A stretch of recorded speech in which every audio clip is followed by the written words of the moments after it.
Yo, what's going on?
Yo, what's going on?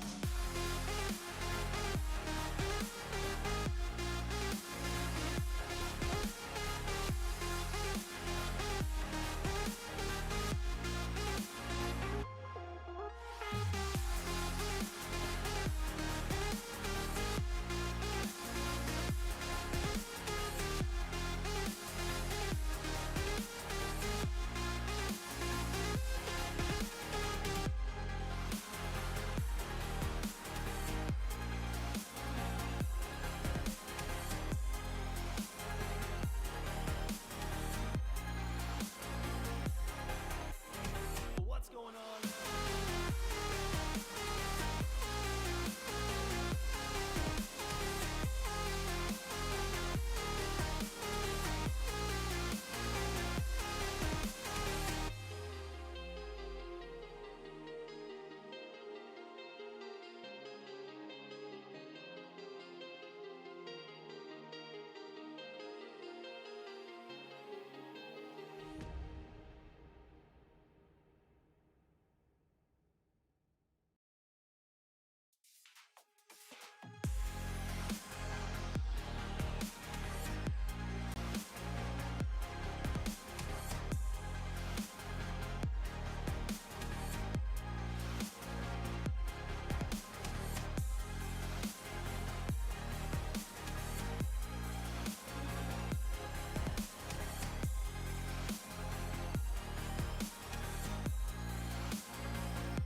Yo, what's going on?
what's going on?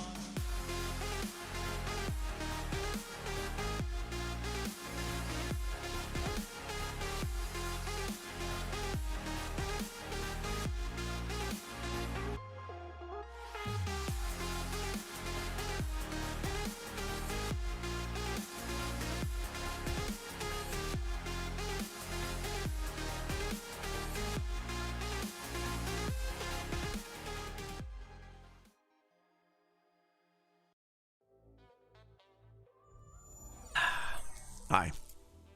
Hi. Let's have a chat. Let's have a chat for a few hours. It's not a custom logo. That's from the last time. Talkie. Hey Grifter, how you doing? Yeah, so in case anyone is under any misconceptions, there is no building of Decked Out. I'm not even logging into Hermitcraft today. What you see is what you get. It's going to be 100% talkie. So if you're expecting me to log into the server and do some Hermitcraft stuff today, that's not going to happen. It will obviously happen in upcoming streams, but today is just me going over all the thoughts I've had for Decked Out, ideas, where I'm at, what's left to be done, and getting a lot of feedback from you guys, that sort of thing. So very different for me. I'll be honest, I'm a little bit nervous. It feels weird to just talk with a camera for hours and hours. I have no idea how long the stream will be. It may be 45 minutes. It may be 3 hours. We'll see. So yeah, that's the disclaimer. First time watching a Tango stream. All right, Real Hunter. Well, this is not a normal stream. This is not a stream. Where's the hot tub? Oh, I didn't get my bikini on. I'm sorry. Oh, it's a coffee day, definitely. Hey Dot, how you doing? Decked Out is done. Yeah, it's done. All right. Guys, thank you for the subs and everything. Coffee and tea, thank you for the 5 gift subs. I debated if this was going to be, if I should set the category as just chatting or Minecraft, and I decided to leave it as Minecraft because we are very much specifically talking about Minecraft the whole time. Arguably it could be a just chatting, but I left it at Minecraft. Mostly because I didn't want people who go looking for just chatting streams to come in here and be like, what is this nonsense? So that's why I left it at Minecraft. Yeah, Grifter, yeah, it was a side project. I did the whole thing over the weekend, yeah.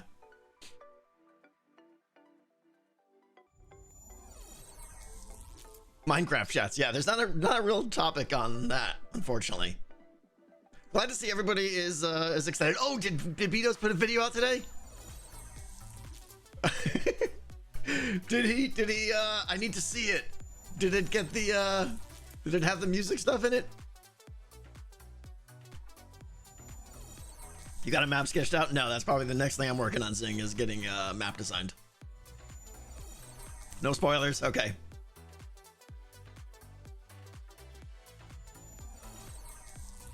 Okay. Let me, is music okay? Can you guys hear me clearly? I want to have a little bit of background so it's not dead quiet, but I can tone it down a little bit if I need to here. Bloop. Music is good? Okay. Hello from the Rendog fan server. Hey, how are you doing? Help fed Joe. Oh my gosh, thank you. Thank you. 25 gift subs. Joe, how you doing? Thank you for being here. Okay. How do we even get started? Let me just chat about how this will go down first before we even get into any of the content. I have a document here that I've been working on for some time, and it's pretty much like I said, it's like all the thoughts. This is my super like low budget design document. We're gonna go over all this. Some of it I'll skim, some of it I won't. But you get an idea. These are the thoughts I have so far. It ends right there. Okay. I'm not gonna leave that on the screen all the time because people are gonna be like all weird and stuff. But that's what we're gonna be doing today, okay? Now I want to stress again, there's no gameplay, I'm not gonna prototype anything. This is just talking. And I've got a piece of crumb or something. That was weird. We're we're just talking ideas, okay? I'm gonna probably go like section by section and kind of read my notes. So some of this might be just like me reading what I wrote, but I'll also be improvising and talking a little bit more in detail about it and then asking questions. I just want to say, I will accept questions and I will accept suggestions, but just be aware that the most common response to both your questions and your suggestions will be, hold on, we'll get there. Okay? Because, you know, a lot of the questions will be answered further down in the document when we get there. Other than that, you know, please don't spam the same question 1,000 times. I'll try to do my best to read them as I can. And like I said, I'll break between each block so we can just chat and stuff like that. Now, I know there's probably a lot of you here that have no idea what Decked Out is. Probably not many, actually. But for those that don't know what Decked Out is, there's a game in Season 7 I made. I wouldn't even call it a mini game. It was a massive game. It was a game within a game where you entered a dungeon, a fully handcrafted dungeon in Minecraft that was filled with Ravagers trying to eat your face off. You had to go in and get the prize, the loot, and get out. But there was a whole meta game around it where you had like a shulker box, which was your deck of cards, and you can earn new cards and put the cards in your deck. And every time you played the game, those cards would like plug into the game and affect the game, give you advantages, and help you get better as the game. So as you played, more cards, better deck of cards, more power, allowed you to do more things and get more stuff. So it was kind of a cyclical process. It felt bigger than Among Us. Yeah, it was definitely bigger than Among Us. Both were pretty huge though.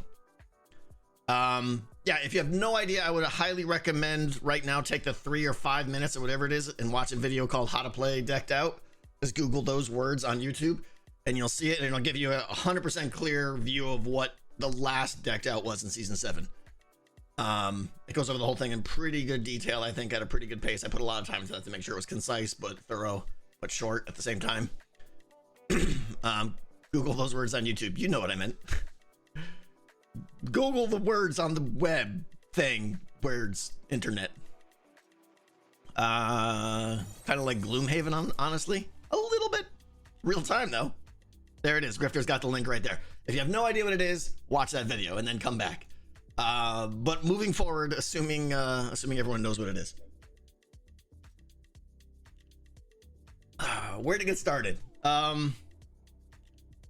I will say, I'm going to start off by doing what's called a post-mortem, which is a term in you guys probably, many of you know this, but it's a concept in game development or any project really, where you go over when a project is complete, you talk about it and say, what was good about it? What was not so good about it? What could have been better and stuff.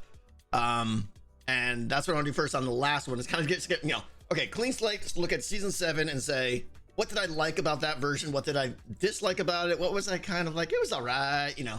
That's where we're going to start, and then we'll get into the new stuff.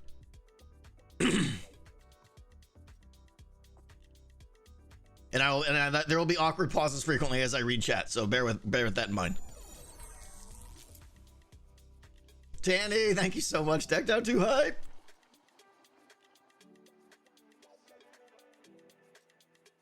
Can't wait to watch Etho play Decked Out. I did have a conversation with Etho, and I just wanted to get his brain dump. I'm like, hey, I'm getting started on number 2. What's you know, I wanted to get some of his thoughts and stuff, and we had a good half-hour chat and stuff. It was good. It was good. I know, Winter, never at all. Etho will win again. I mean, who knows? Who knows? Probably. It is not Electric Boogaloo. No, sorry.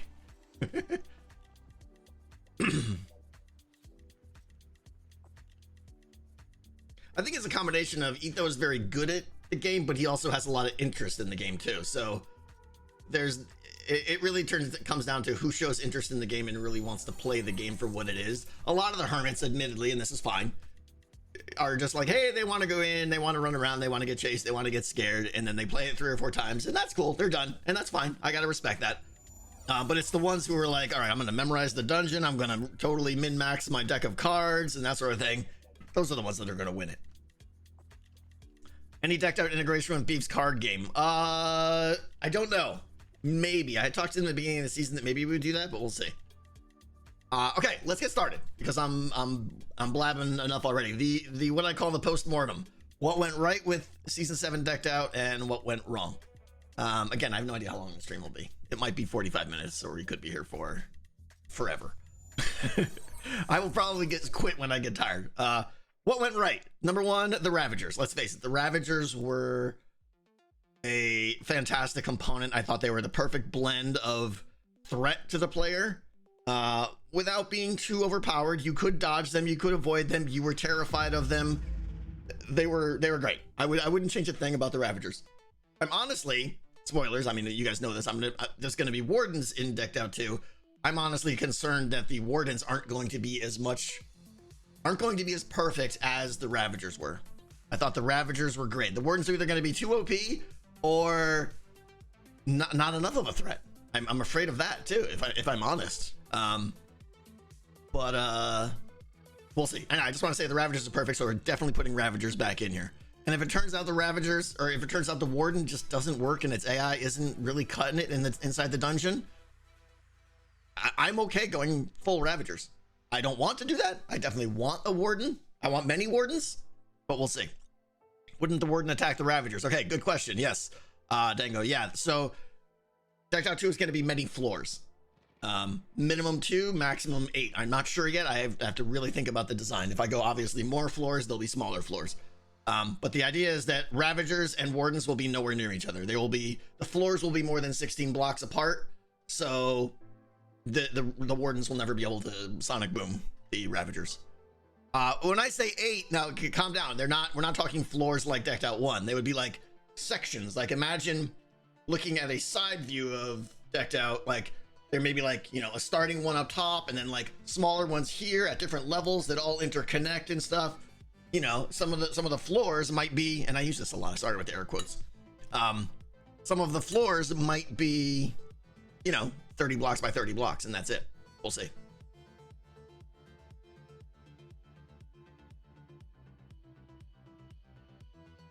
How long are you expecting the project to take? A long time. At least 2 months, probably more like 3 months to make. But I'm hoping I learned a lot from decked out 1, where I can do things a lot more efficiently this time. More vertical, less horizontal. That's a good way of putting it. Yeah.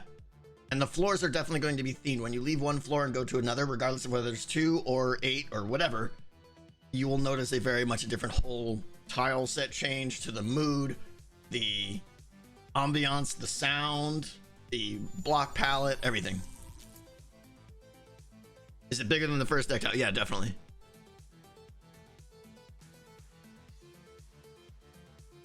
Yeah, Pebbles, that's a good point. We can go more vertical and stack floors on top of each other because we have those extra 64 blocks. I'm not crazy about digging all that deep slate out, but we'll see.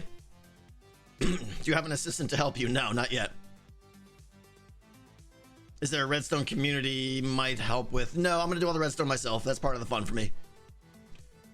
Decked out lacked a story. It did. I'm not a good story guy. We'll see. I've had points in the design where I was like, oh, this would make more sense if I had a story, but and then that stops right there. HHH could help dig it out. Absolutely, yeah. I kind of expect they will, yeah.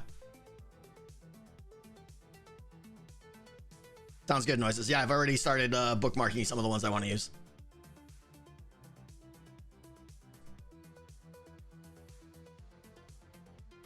There's questions about Wardens. Yeah, I'm going to spawn them in and name tag them so that they don't despawn, but the Wardens will not be summoned inside decked out, unfortunately, because I really wish we could, because the sound and the stuff the terror it brings is great. But yeah, they will already be in there.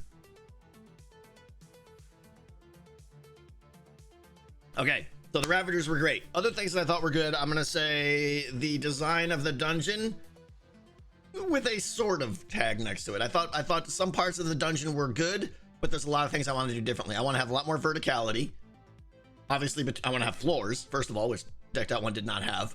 But I even want, within a certain floor, I want more verticality. I want little steps up, little steps down.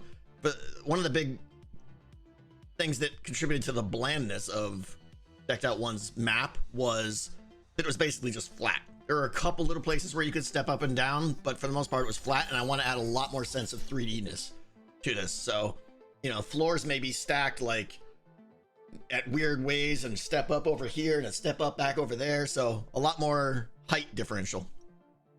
Will the wardens be silenced? No. Will the evokers have a return? We'll get there. Will there be multiple entrances? No, probably still one entrance. I'm not sure the exit and the entrance may not, or I should say will likely not be the same thing. You may exit in a different place where you enter for flow reasons, but they will be close together. Do you know if there are any spawners? Yeah, Hoover, there is like a lot of spider spawners down there. There's some triple spawners real close together, so I'm thinking there's definitely going to be a spider section. Will there be randomized corridors? We'll get to that. You'll definitely like to see that, Doc. Heartbeat was amazing. Yeah, we're gonna keep the heartbeat for sure, and it will still be the indicator on Clank and stuff like that. All right, so yeah, there's so many questions, guys. 90% of what you guys say I won't even see. I'm sorry, but I will do my best. So the dungeon design I kind of like, but we're gonna talk about how we're gonna improve the dungeon design also. The card system I'm also gonna put a sort of next to it. I like the idea of cards. I like the idea of getting custom cards and putting them in your deck, of course, and then it being a deck building game. To me, that is one of the biggest draws of Decked Out. The cards last season were limited. There was like, what, 5, 6, 7, maybe? I don't even remember how many, but there was not many different types of cards, and it didn't add much strategy in how you built your deck of cards. It was just like, oh, get the ones I like, fill it up, and we're done. And you can only have 5 cards in your deck, which was boring, quite honestly. That's all changing. The whole card system is the biggest change that is happening to Decked Out. So we'll get to that when we get to the card section.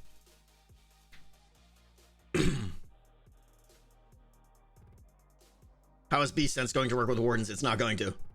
How do you even know the Beast Sense is in the game? That's the one thing I want to stress.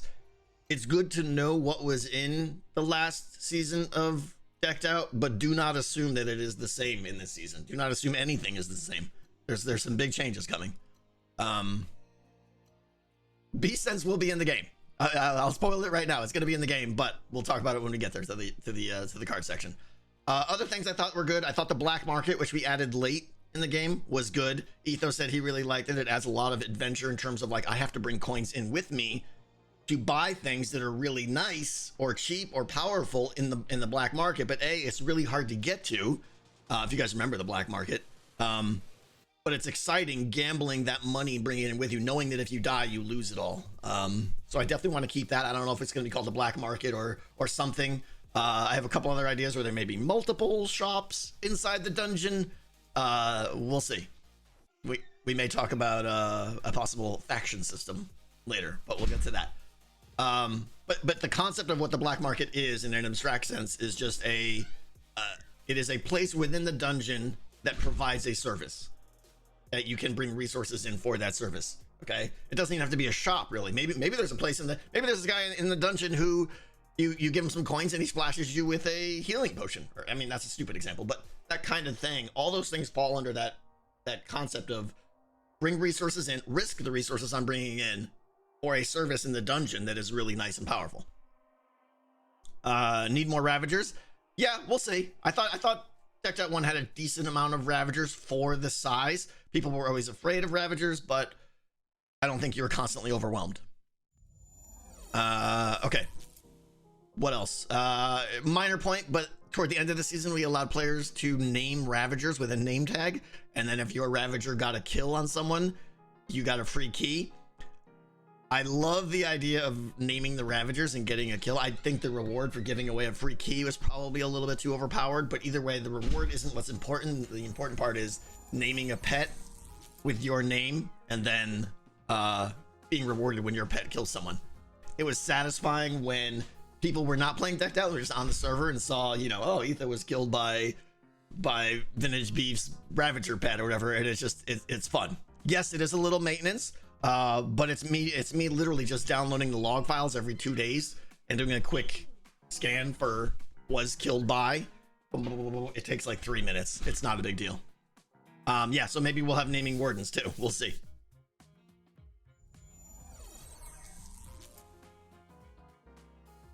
That's what grep is for. Exactly, yeah.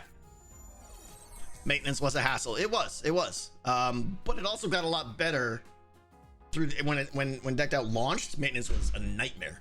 And then I made some key changes. The most notable being that you don't pick up your loot in the dungeon. You pick up a voucher for your loot and you redeem it in the outside. That was the big thing that lowered a lot of maintenance. I didn't have to do spreadsheets and stuff like that anymore. So it got better as it went on. And I'm obviously going to make efforts to minimize maintenance this season as well too.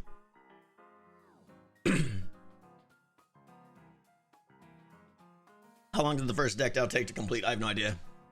Probably 3 months, if not more. You have to go check my videos when I started and stuff. How are you going to feel about the floor-to-floor safe zones where I assume Ravagers can't get to the players? I'm okay with that. I think switching between floors, whether it's a staircase or a water drop or a bubble vader. Obviously, if it's a floor drop or a bubble vader, there is no real safe space in between there. But the idea of going on a staircase and a Ravager can't get there, I think I'm okay with that. It gives you that sense of, and it allows you to mentally feel like, okay, I got past that part.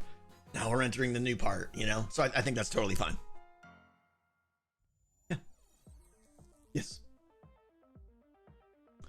Oh my gosh, Reality King, thank you for 10 gift subs. Thank you so much. To me, it seemed like your time having to restock the game with compasses was quite cumbersome. Yeah. Again, at the end of the season, that was made much easier. I made like, 60 compasses and put them together in a batch. So it was learning the flow and learning how to improve things, basically. And I'm gonna take everything I learned from last season and apply it to this one. Yeah, because I don't want the huge maintenance. I'll be honest, there's a part of me that kind of enjoyed the maintenance because it was fun to see how the players were playing and stuff and see what was going on and know that my efforts were adding more enjoyment for the hermits and stuff. So I enjoyed that, but it did take away from my ability to do other things like make videos and stuff. So minimizing maintenance is a big thing. Okay, that's my quick section on what went right. There were other things that went right, of course, but that's all I'm gonna talk about for now. What could have been better is a much bigger section. Hosh having co-op play, I think, is a good thing. It's been considered, and right now I'm leaning against it for some reasons that I won't go into, but as of right now, it's still a single player game. We got cards that make the game easier if the game would get harder the more you play. I don't understand that. All cards are designed to be a benefit to you. The more cards you get, the more benefit you'll get. Maybe just wait and that'll enter itself later. Yeah, I think co-op would be a lot of fun, but I honestly also don't think it would be used as much as we think it would.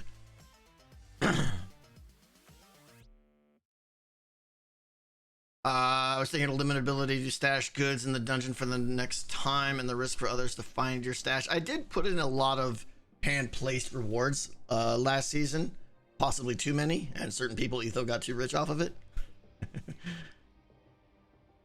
Okay, so what could have gone better? And this is going to start getting to some of the changes coming up. The artifact system. Everything you know about the artifact system from season 1, gone, completely gone. I didn't like much about it in the end. There were some big social problems that were like, oh, I've got these 3 pieces to this set that I want to hand in, but that person, Mumbo's got the unique on his board and I can't get it because he's AFK. There was too much dependency and stuff like that. So it just, the dependency on other players, I didn't like that, and getting locked out and stuff was bad. There's a whole new scoring system that we're going to add to the game that we'll get into today. There are artifacts. The word artifact is in Decked Out 2, but I want to stress it's got nothing to do with the artifact system from Decked Out 1. There is no sets of artifacts. There's no collecting sets. There's no handing in sets. That sort of thing. Okay, so I did not like the old artifact system. So we got a new system, and I'm very excited about it. The card system. I said it was a thing that went right, but I also think it was a thing that went wrong. I already talked about the reasons why I went wrong. It was you couldn't put enough cards in your deck. You were limited to 5 for reasons that made sense at the time. There weren't enough types of cards, and I don't think the cards had enough flavor. We're going to address all three of those things with the new system. Well, if anyone asking about points or systems, we'll get it. We'll get there. We'll get there. The dungeon, we already talked about all my goals for changing the dungeon already. I already blabbed about that. Any questions about cards? Hold off. I have a full section. We're going to talk about cards in depth, okay? So just hold off on all card questions.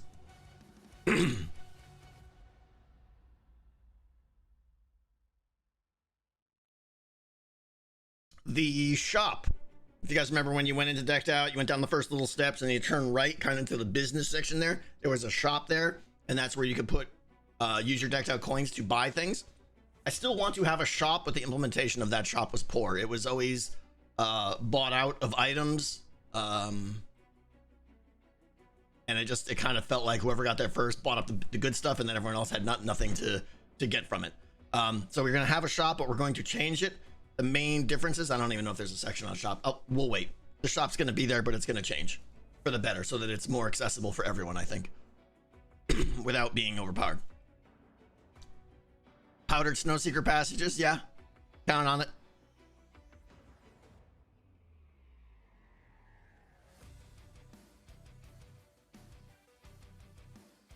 Underwater section, it is planned. It is planned. Okay, the AFK throne was fun. Happy Fun Sauce, by the way, I love your name. The AFK throne was... It was kind of like tongue-in-cheek, funny, but in the end, any system that that forces someone to sit there for hours on end is poorly designed. The Clank system is another one that is... Oh, wait, I skipped one. Hold on. The auction. I'll go over this one quick because the auction was garbage. Do you guys even remember that there was an auction system? No one ever used it. I think one item sold on auction for 1 coin. People didn't understand it. I didn't update it. No one used it, so the whole thing is just gone. I'm cutting the whole thing. It was a poor idea.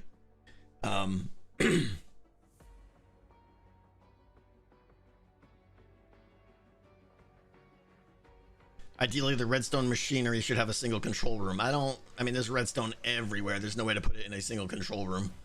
I mean, I could bring all the controls forcibly together in one place, but that just seems like more work than it's worth, honestly.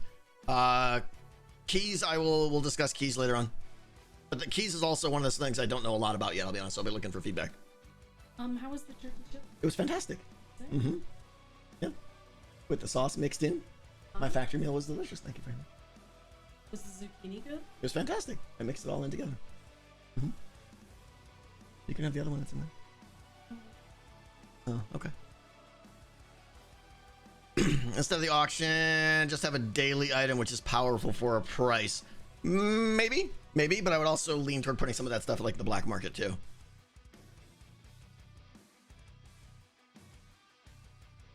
Skulk is replacing many systems like Clank? Question mark? I don't know what that means. I don't know how a block replaces Clank. You mean a Skulk sensor? Yeah, Skulk sensor will be used absolutely in detecting Clank, but we'll get there. We'll get there as well too. Auction system cut. We'll see. Maybe something like a daily thing will come back, but right now I have no intention of doing it. The Clank system. Obviously, I still want to have Clank having the idea of an increasing threat, and in fact, we're going to have more than one type, which we'll get into in a second. As you play the game, that in the back of your head is scaring you and adding a sense of urgency is good. The effects of the Clank system that I had last time were poor. I put in a ton of work to make these walls that pop up and down so that when Clank increased, the walls would lower, and I had to specifically design the dungeon in such ways that there were one wide walls that could pop down, and the idea was that Ravagers would be able to see you through these walls and come aggro you from farther away. In the end, didn't really work out. It wasn't worth all the effort, and it really didn't add that much threat. There were times when a Ravager did aggro people from farther away from it, but there's far and few between. So I really want to change, not so much about how Clank is built up and stuff, but the effects of Clank as it increases. I'll be looking for new ideas there. And I want different systems too. So the evokers, we'll talk more about the clank system when I get to the clank session. Evokers are in, but I definitely want to stress that I want multiple tiers of consequences for increasing your clank, right? If clank is on a scale, and we'll get into what clank is for anyone who's confused, but if clank is on a scale of 0 to 20, we'll say that's super arbitrary. 0 to 7 could be minor things, right? Little things that are happening, and then 5 to 15 could be these mediocre things, and then 15 to 20 is where the evokers start coming out and stuff like that. So I want a range of effects that could be applied that blend together. Hi. I have no idea. 3470 right now, it looks like. People just sitting here watching my face. I don't know. I'm busy. Busy. Leave me alone, woman. So will Skulk even be used in Decked Out 2? Do you mean Skulk sensors or the block Skulk? Skulk sensors will be used everywhere, yeah.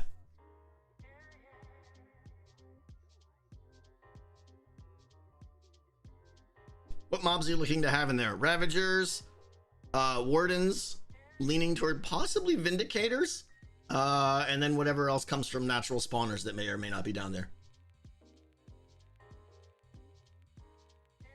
Can pathways get cut off the higher the clank? We'll get there. You'll like what's coming up. Okay. So anyways, that's my thing on the clank system. I like the concept of it. I want to change the consequences. One of the things, and actually Ethos suggested this one of the mid-range consequences for increasing clank could be little pop-up sections in the dungeon where instead of evokers, because they were really powerful, putting little skeletons, right, that pop up and they're at your feet and they can shoot you down hallways and stuff. I kind of like that. I kind of don't, but things like that are on the potential list. All right, next one that I didn't like. We're going slow here, by the way. There's a lot of chatty. We have a lot to cover. The next thing I didn't like, key distribution, we'll just say, and that encompasses all the ways in which you get keys. I'm not gonna do the daily go hunt for keys thing anymore. It felt like that was a lot of maintenance on me. It felt like a chore for the hermits. The goal originally was just to kind of make a fair way to distribute keys. I will admit I don't know what the final solution is yet, and later on I'll be looking for suggestions for you guys maybe on how to distribute keys. But my main overall goal is keys. Like I'm kind of leaning toward everybody gets one key per day, right? But I want you to have obvious other ways to get more keys if you want to play more than that. But I don't want keys to be a barrier of entry, especially for people who aren't playing the game that much. If you play the game once a week, I want you to always be able to play the game once a week for sure. I want, the only thing is I want to control, the ethos who have 40 keys in their inventory, right? But if someone, if Azuma's like, hey, I played Decked Out Monday, I'd love to play again on Wednesday, but I don't have a key. I don't want that. I want them to just have a key, basically. That's the goal for that. It's more of everyone gets to play. I just need to learn how to throttle them, and we'll get there. And there will be many ways you can buy keys probably, but I got to be careful of that because smart players abused that last season. So there'll be kind of like a charity system, but then a way to get more keys if you want to, something like that. Go punch Tango, spit out a key. Maybe that's an option too. Maybe play some snow at my base. I'm just saying that might earn you a key too, Yeah, I've already talked to. I don't think I actually talked to him, but I had the idea of making, if at its peak when Decked Out is being played, if server quests are still going, I could definitely see there be a blend there where your reward instead of diamonds is Decked Out keys.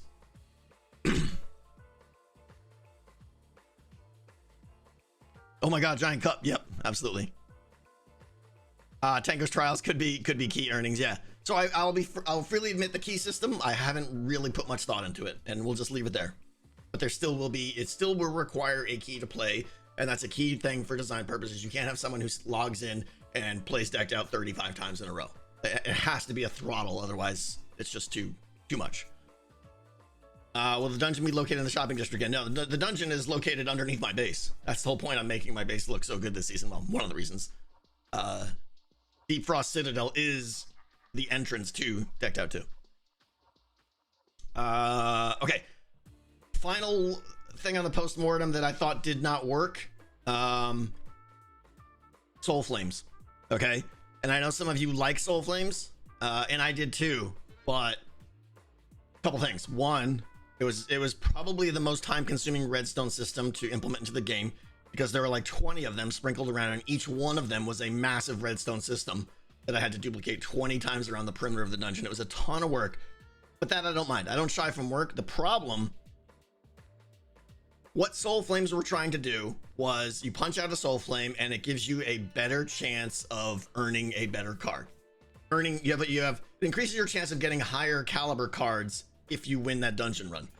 And it worked, but it was very intangible. It was very, I could punch out 4 Soul Flames and still get a tier 1 card available to me just because of the way the RNG works. And therefore it feels like, well, that was pointless. Why did I do that? It was no direct feedback of, because I punched out 4 Soul Flames, I got this. So we're changing that. There will be a system which is even better. I think we'll get into that. It's one of the big changes coming up that reward you and allow you to get new cards. But the Soul Flame system is going away.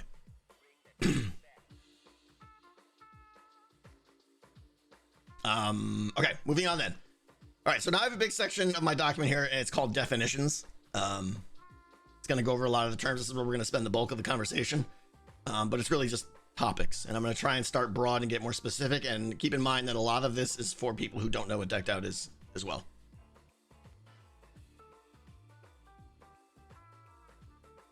How long are you expecting a run through to be? Tristan, good question. I would say for new players who don't have a lot of cards in your deck, not long at all. Less than 5 minutes, maybe less than 3 minutes. Probably less than 5 minutes. For advanced players, could go up to upwards of 10 or 15 minutes.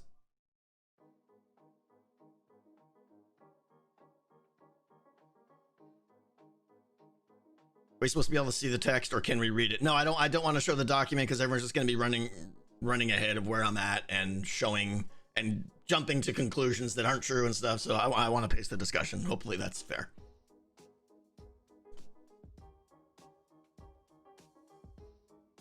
Etho could be in there for hours. So when we get to the card section, that's one of the bigger changes to the game too.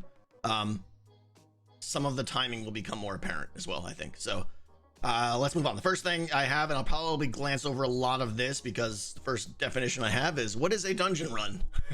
and I assume most of you guys know what this is, right? A single dungeon run is, I put in a key, I put my shulker, my deck of cards into the system, I take off all my armor, I sleep in a bed, I jump into the dungeon, I try to go collect, I get a compass. The compass system is probably going to work exactly how it did in Decked Out 1. I thought that worked well. It does require some maintenance, but it's really fun to have that compass that kind of points you where you're going, but kind of doesn't either. So it's a hint of where you need to go, and I thought that was a nice level of vagueness. So dungeon run, you put your key in, you put your shulker box in, it takes your cards out, it pops up a compass to you, you get the compass, you go into the dungeon, you follow where the compass points to a lodestone, and that lodestone is where your artifact is. Again, make no assumptions on what artifacts mean. Artifact is the thing that you are trying to acquire in the dungeon. Yeah, and with multi floors, the compass will be even a little bit more vague. We're getting off on tangents here, of course, as we always do, but I'm thinking the compass not only points to your artifact, but also might be named based on the floor or section or something of the dungeon that your artifact is at. That's on the fence of whether or not it's too hard. If the floors are stacked very vertically, the compass is going to be almost useless. So you might need to tell you what floor to go on to as well. Tangent tech, yeah, personally. Will you change the decked out logo? I don't know, probably. That's an afterthought.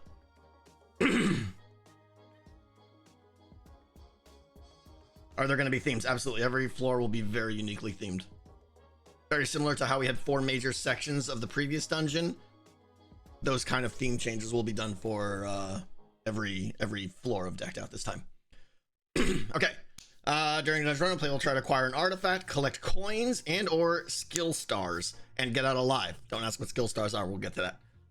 Plenty of things in the dungeon will be trying to kill the player. To succeed, the player will need to be stealthy but quick and use their knowledge of the dungeon to their advantage. While in the dungeon, players will inevitably generate clank. Their hazard will rise, and they will have to run for their lives. Get in, grab the loot, get out. Those are the notes I have. And I know that paragraph alone generated 15 questions from you all, so hang on, is all I'll say. Every dungeon run requires a single decked out key. Only a single player may enter the dungeon at a time. The dungeon entrance, meaning where you put your key in, will be closed, just like last season, while a player is actively playing decked out, and until they fully get out of the dungeon and out of the lobby area, someone won't be able to go in again. In fact, there's going to be a 5-minute timer as well, so that so if they died in there, any items that they died and sprayed on the ground will despawn before the next person can go in. Will Swift sneak be a factor? No, there won't be any gear in the game. Well, maybe. We'll see. That's not a bad idea. There will not be a co-op mode. I will put a little bit more thought into it, but I'm leaning right now 80-90% that it's still going to be single player. How long is the tutorial going to be for this game? Just as long as the last one, Doc. Can you share the document? No.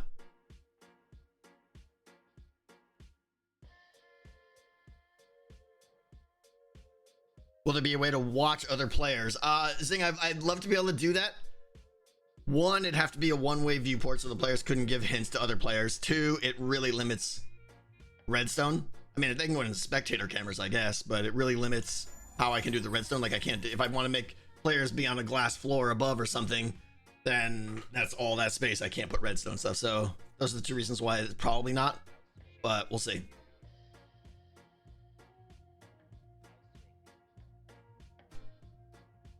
Character classes where you can choose a build with armor. No, I'm not doing classes. Your class is your deck of cards. You customize your experience not by choosing a class, but by deciding what cards you want to put into the deck. Are there multiple exits? No, leaning toward there being one right now. I think having multiple exits would be confusing, but I'm not against it. Any new cards? All the cards are new. Wait till we get to the card section. Okay. Okay.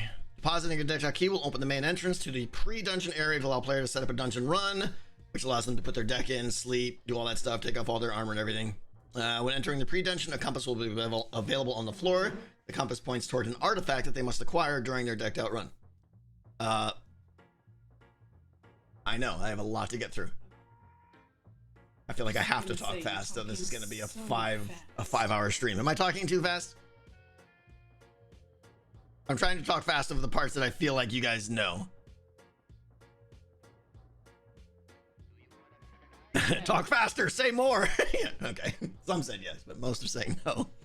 All right, I'm also talking fast because I'm excited I was too. just trying to help y'all. Yeah. So you could maybe understand what he's saying. You have to understand that these 3,000 people already know a lot of what I'm saying. That's why I'm going over it fast. Faster. Okay. Did you tell them? Hey, how's it going? Hi. I'm not busy. Yeah, that's cool. I know. Did you tell them that our kid gets to play hockey today? No, I didn't. And I get to play hockey today? And you know who doesn't get to play hockey today?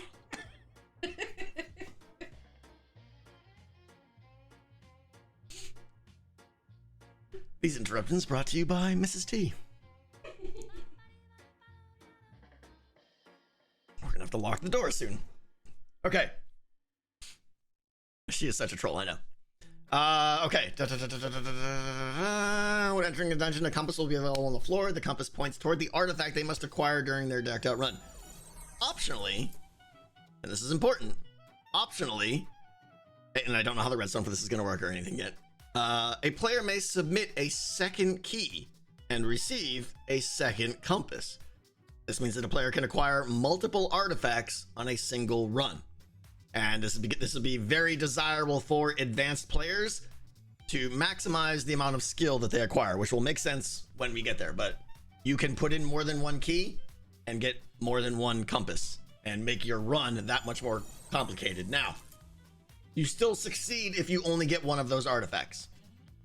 And what succeed means will be clear in a little bit as well, too. Jake Hells, thank you. Wait, it showed up twice. Did you do 10 twice, Jake Hells? Thank you. Thank you so much. How was hockey for me? I didn't have hockey today. I want to play hockey. Yeah, so basically the first key grants you entrance and gives you a compass and all this stuff. You can put in a second key, and hopefully it'll become clear to you all why you want to do a double key run. But obviously it's very risky, because if you don't get 2 artifacts out of it, it's you've wasted a key. Okay. All right. Deck of cards. This is a big section here. Okay, we're gonna start talking about cards.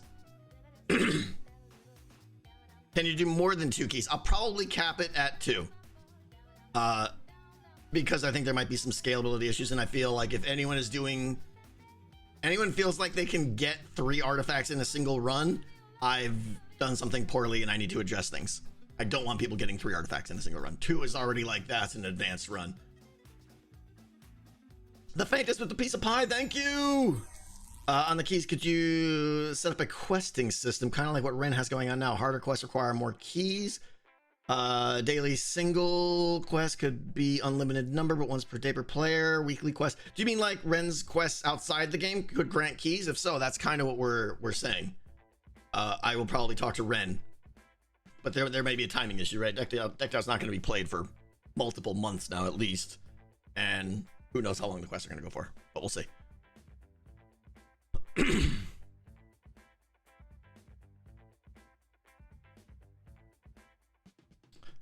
So difficulty. I'll touch on this now.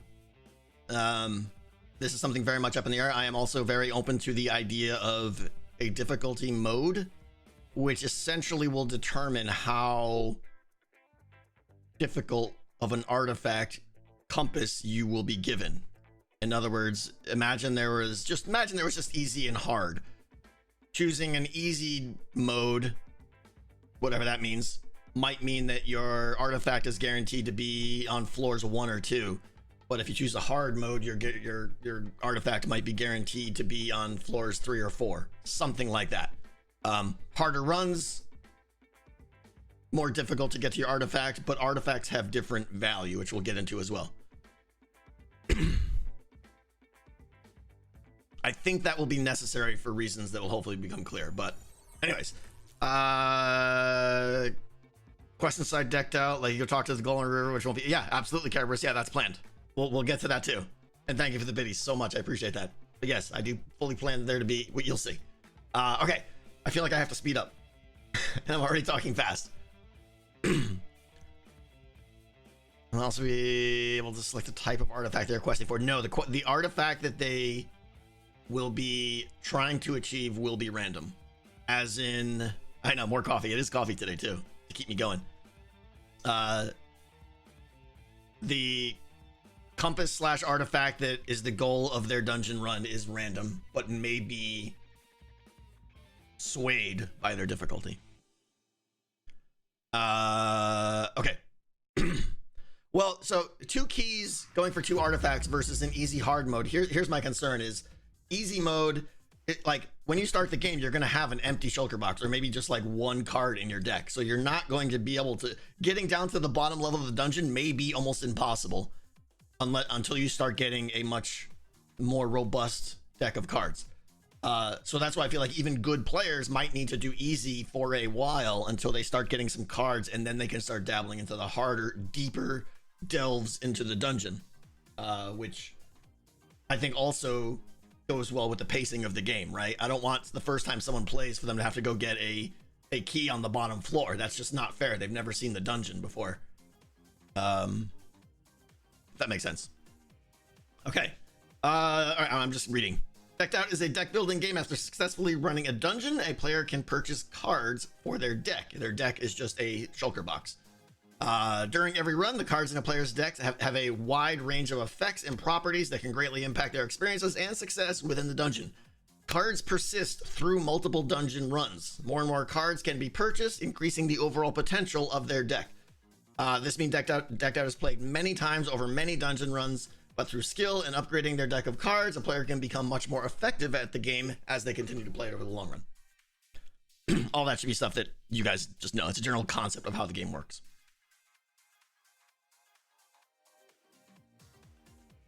How many cards do you plan on having this? I'll get into that, but short answer is probably at least 15 or so.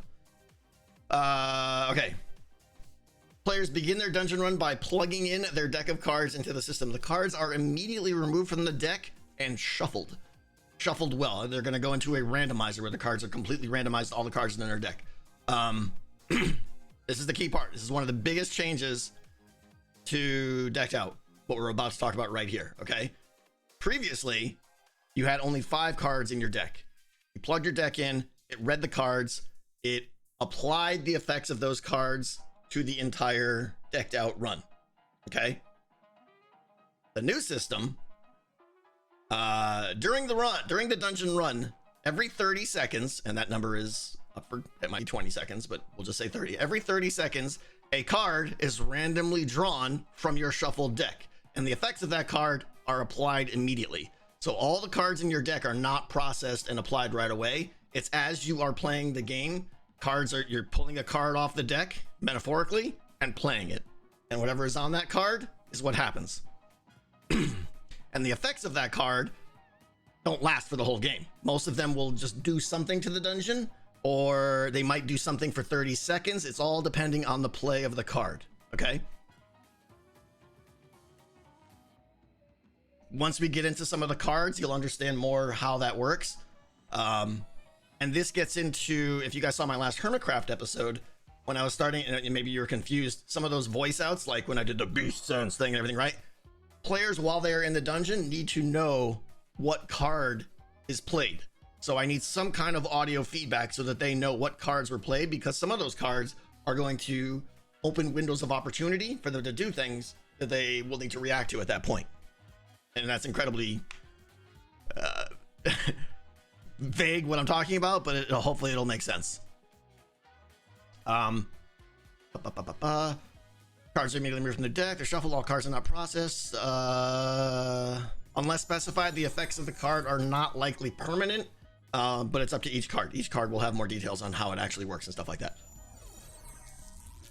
An audible noise or announcement will be made so the players know which card was drawn. Once a card is drawn and played, it cannot be drawn again for that dungeon run. The cards are not reshuffled. This is not a, oh, I finished all my cards, reshuffle the deck and loop. There's not that. When you run out of cards, you run out of cards. And they'll just stop processing. You stop receiving benefits from those cards. A new decked out player starts with 1 or 2 simple cards in their deck, but will likely grow the size of their deck upwards of 20 plus cards. And we'll get into limitations and stuff like that in a little bit. So I'm leaning toward, there will be some of the redstone for this is going to be hard. It's going to take me a while to figure out. There will be a maximum number of cards you can put in your deck, but that number will be probably pretty significant. If I had to pick a number right now, 30. I don't know, right? And again, you divide that by 30 seconds, you can see, you figure out how long, you know, a 20 card deck will give you card benefits for 10 minutes, right? 27 is a shoulder size? Sure. Okay, everyone's saying 27. Sure. Card stack and stuff though too. So, I don't want you to be able to put any single card into your deck more than 3 times. Some of these concepts are pulled, straight out of like Magic the Gathering and stuff like that. I am not a Magic player, so please do not drill me on this, but I know that they have like minimum and maximum sizes to the deck, and the maximum, I think you can only bring in like 4 of the same card and stuff like that. So some of those concepts still apply. I don't want you to just be like, well, this is my favorite card, I'm going to have 20 of this card, and that's all we're doing. So I want you to have a diversified deck. I don't want you to have too many cards, and I don't want you to have too many of the same card.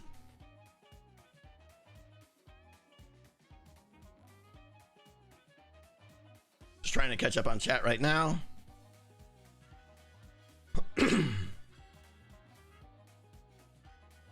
Magic has no max. I thought it was 60 for some reason. I thought you could only have, oh no, there's a minimum, but there's no max. You're right. I don't know.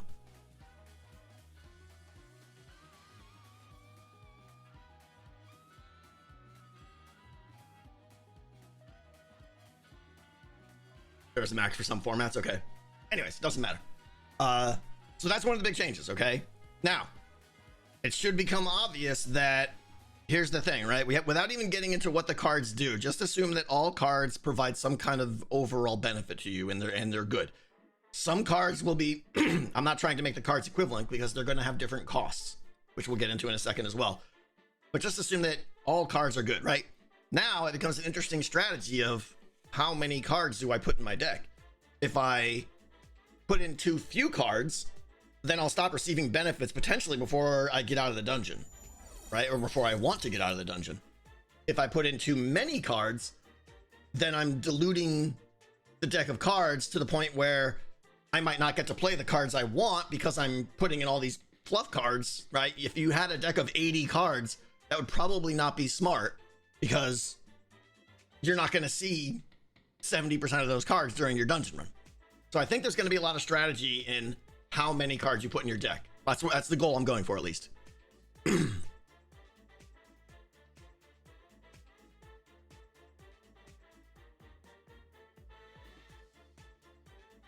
That's exactly why people always run the minimum. Right, because you pick the good cards that have synergy and you just want those. You don't want to dilute your deck. But unlike Magic, duration is an important factor here. Adding more cards to your deck here is a draw because it theoretically allows you to stay in the dungeon longer and continue receiving more benefits. So I really think there'll be a good, push-pull decision there. Any idea how long a run would be? We talked about that a little bit. Anywhere from 3 minutes to 15 minutes. I don't know. Okay. Okay. There are no ranks to the cards. Previously we had, Stealth 1, Stealth 2, Stealth 3. That's gone. Every card is its own unique thing. It's got its unique name and its unique properties, and that's it. You don't upgrade your cards or anything like that. Some cards are just going to be clearly better than others, right? You'll have cards that are like, oh, that's okay. And then you'll have cards that are like, oh my gosh, this card is amazing, right? I'm hoping for 15 to 20 different types of cards, but the actual cards that I will have, who knows? I've got some ideas which we'll get into, but those are going to change very much. Card rarities,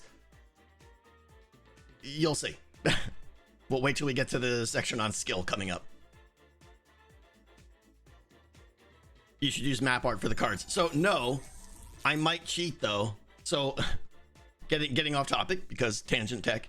I do plan to use a decent amount of custom art for this game.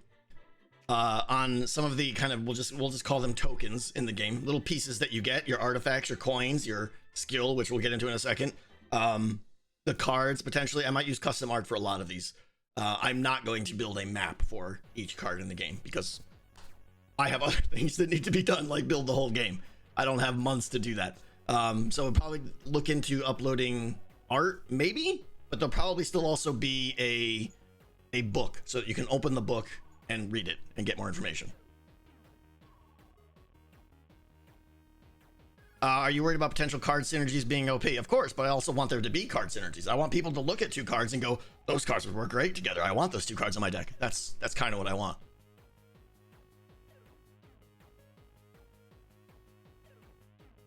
Better cards cost more. Yep, we'll get to that. Okay. There are no ranks to the card. Our card is unique. 50-20. You can only put 3 of the same card in your deck. And again, that redstone's going to be super tricky. I don't know how I'm going to do all that, but we'll get to that. Important part. Every time a card is drawn, okay? Every time a card is drawn during your dungeon run, there's a 5% chance that that card vanishes from the game and is not returned to your deck at the end of the game, win or lose. So there is some deterioration of your cards, okay? And I think this is key for many reasons, okay? But I want you to have to constantly be thinking and evaluating your deck. I want you to think, do I want to bring this card in for this type of run? I want you to consider having the idea of like, I'm going for it this run versus this is a casual run, okay? So there's that. It's basically just, it needs some kind of churn economy. Otherwise, you'll get to the point where you're done. I got the deck I want. I don't care about cards anymore. And that would break a lot of things. So I think we always need that churn in there. And that 5%, I don't know what that number is going to be. It may change. but the concept will be there of, and when a card is destroyed, I don't know if I will use that word or something. I'll probably come up with some game term, but what will happen is you'll be in the game, running the game, and it'll be like, you know, I'll just say stealth, right? You'll hear the stealth announcement to letting you know that stealth was played, and then immediately right after, you'll hear the sound or something. So you'll know while you're in there, oh, I just lost that card. I think that's great. Some cards, exhausted, maybe. I don't know. Yeah, we'll come up with a word. Some cards can only be acquired from within the dungeon, doing a quest within the dungeon or solving some kind of complex quest, riddle, something, right? Just it's very vague and unclarified what that means, but just keep that in mind. A fizzled card? Man, maybe, I don't know. It's got to be a word that makes it clear that it's gone forever. Will any of the cards have negative side effects? There will be no cards that are purely negative, but there will be some that have a really good positive and a minor negative that makes you wonder, is it worth getting that benefit or that minor negative? Obviously, if there was a card that was purely negative, that'd be stupid because you would just never put it in your deck. This card has been decked out. The card has been ravaged. Yeah, see, you guys are good at this.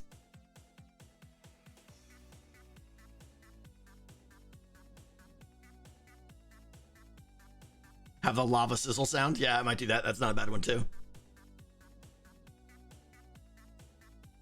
Will there be small changes daily, weekly to keep people incentivized to keep playing? UC plays, yeah, hopefully. And I think I did that well in the last deck out. We introduced things like the black market and naming pets and stuff. A lot of these things came online afterwards. So hopefully, yeah, I'll save some things that won't be there at the initial launch, but I'll have a plan of how I'll do them, and we'll get them in after decked out is complete. Plus, it gives me content for my videos too, which people want to see. So, okay.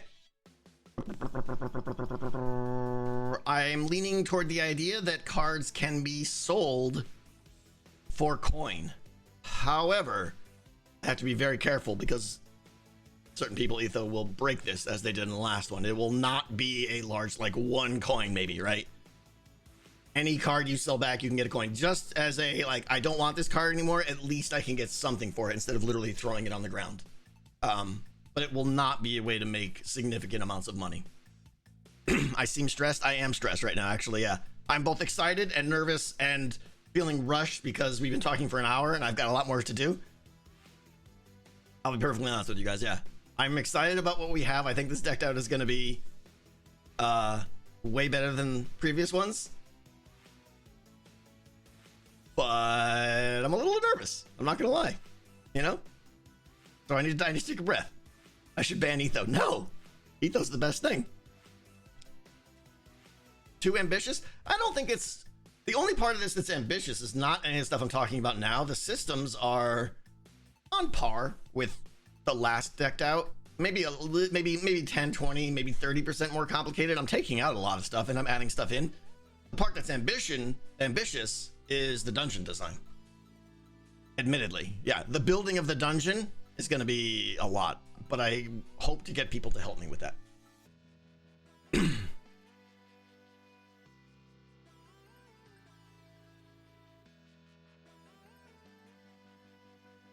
It is a titanic undertaking, but it's fun, Brandon. It's fun, and that's why we're doing it. This is going to be a lot of fun to do.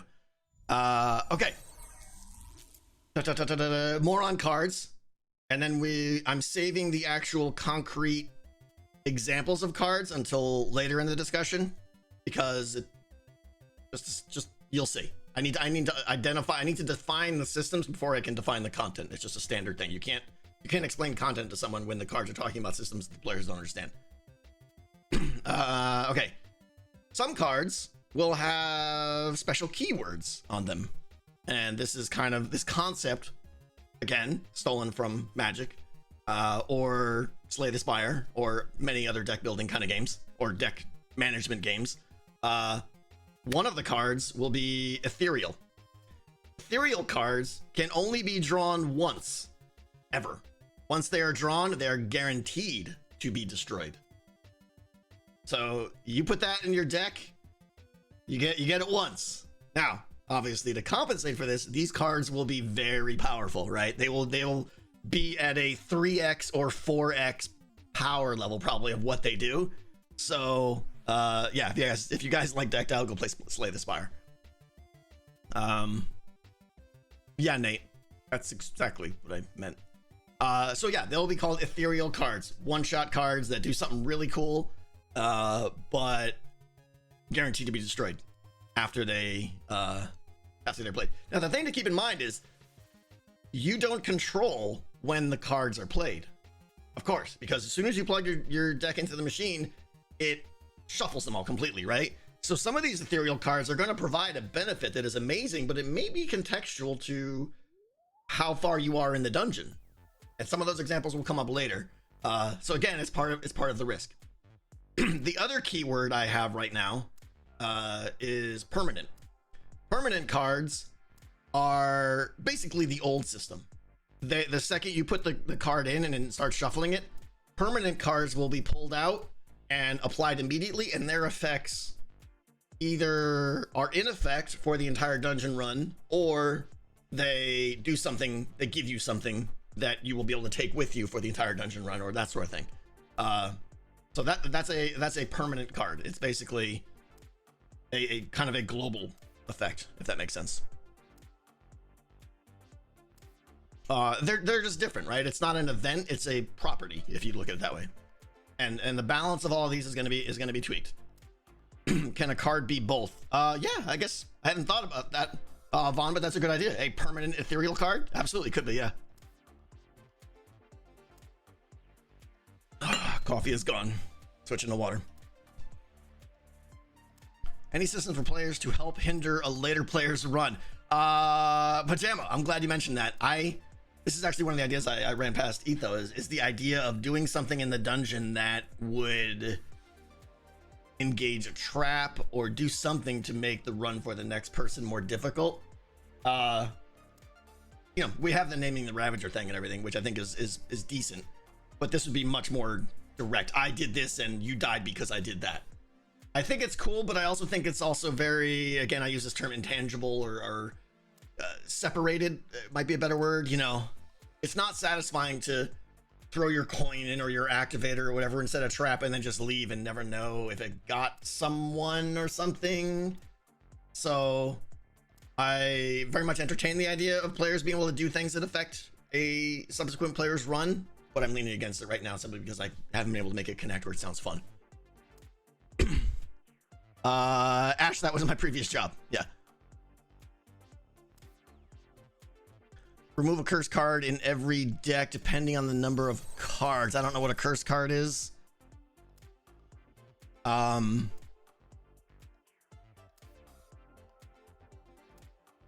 We'll see. That does give me an idea though that I now want to write down, which is, so what game is it? Slay the Spire and Dominion to some extent have the concept of curse cards that are filler in your deck that basically make you waste a draw. So we could have a system that was like, a card that's like, I'm gonna give you this benefit, but I'm also gonna put a curse card into your shuffled deck so that one of your upcoming draws is gonna be negated. I like that concept. I wrote a note. I'm sure we'll be getting to more notes. My idea here, guys, by the way, is to get through this and then really assess questions and suggestions at the end.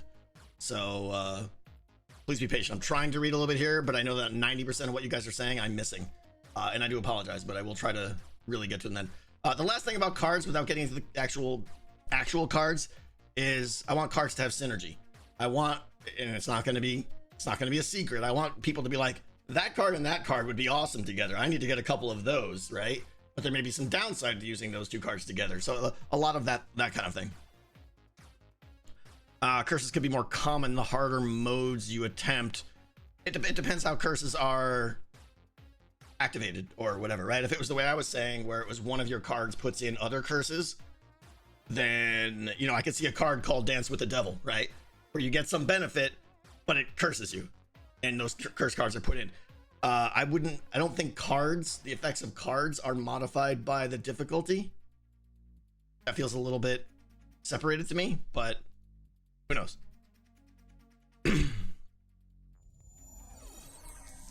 If cards are played separately, how do they have synergies? We'll get into that. You'll see some of the really crude examples once we get to the actual cards. Yeah, Mrs. Beeves, exactly. Like the burn and the wound cards from Slay the Spire is exactly what we're talking about here. Focus, I know, I can't focus. Okay, all right, that's it for cards for now. The key takeaways there are cards are not generally all applied at the beginning. Your deck is shuffled and they are randomly drawn throughout the dungeon run. And you need to strategize which cards you want to take, both in the contents of those cards and the quantity of those cards to help the type of dungeon run that you want to go for. You know, if you're like, listen, I am going to go for, which does bring up the question, like, I guess some of the stuff I'm thinking of as I go here, right? If you're going for a hard dungeon run, you know you need to get down to the bottom level, you want to stack your deck with more cards. If you know you're going for an easy one, then maybe you thin out your deck a little bit and just put in your top 10 best cards because you know it's going to be a quicker run. That kind of thing. The idea of evaluating your goals and building the deck per run based on what you're trying to achieve is super fun to me. I'm going to try to get that. Okay, artifacts. Again, forget everything you guys know about the previous artifact system. It's gone. There's no sets, there's no collecting, there's no handing in sets. It's all gone. So I'm using the word artifact because I like it. It means something completely different here.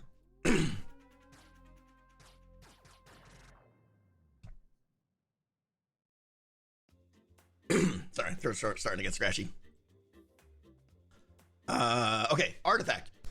Upon depositing a key to start a decked out run, the player will receive a compass. This compass points toward the artifact that they must acquire deep within the dungeon for the dungeon run to be considered a success. Compass name might be also, the name of the compass might be named on the area or level of the compass that the artifact is in, as I was telling you guys. The artifact, I don't know how players, so the artifact is the goal, right? It's the thing you're trying to achieve in the dungeon. It's the thing that you're getting, right? It's where the compass points. You get the artifact, get out. I don't know yet exactly how you will get your artifact. I'm leaning toward using the same system as last season where the compass points to a lodestone, right? And then you just drop it on the ground and the artifact pops up. The MacGuffin, yeah, exactly. Probably leaning toward that system just because it's proven.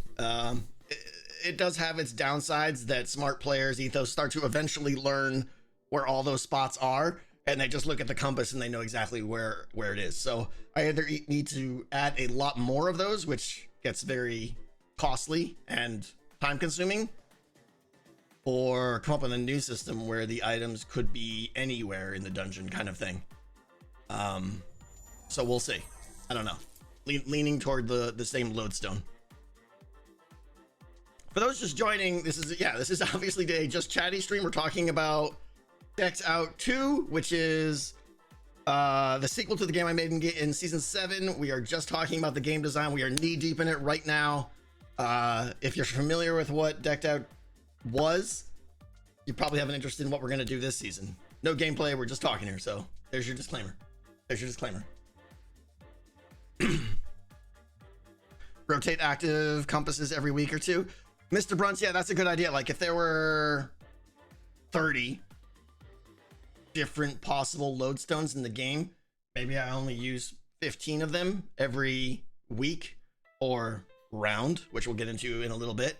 That's a good idea. Let me write that down because I really like that one.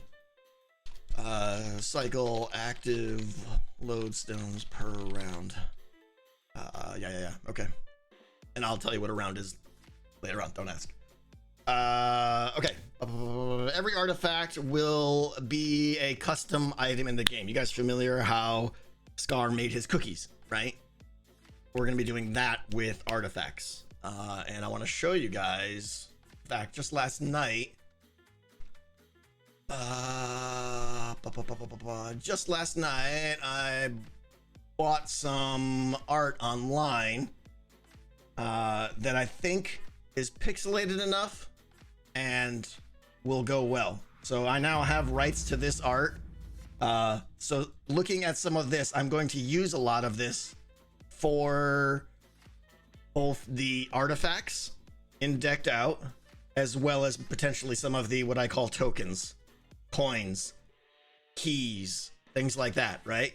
But mainly the artifacts that you're trying to get are all going to be, you know, stereotypical trope D&D kind of stuff. You get the crown of so and so, the wizard hat, the ring of Yendor, right? I'm obviously making this stuff up, right? The amulet of something, the helm of whatever. All this stuff is just going to be cool art so that it just looks cool. You pick it up, you're like, I got my artifact, okay? And now I'm out.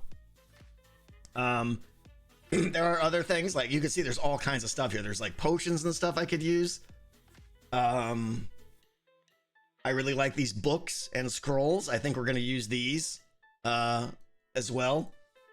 And I chose these obviously because I feel they are at the resolution art style that could fit into Minecraft without it. Like, I don't want to do any of these super high res stuff, right?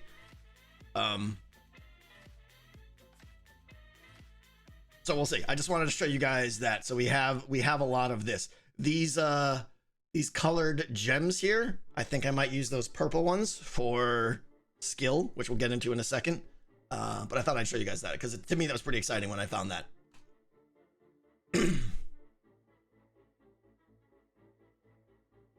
There we go. We'll throw some different art up so you guys have something else to look at. Okay.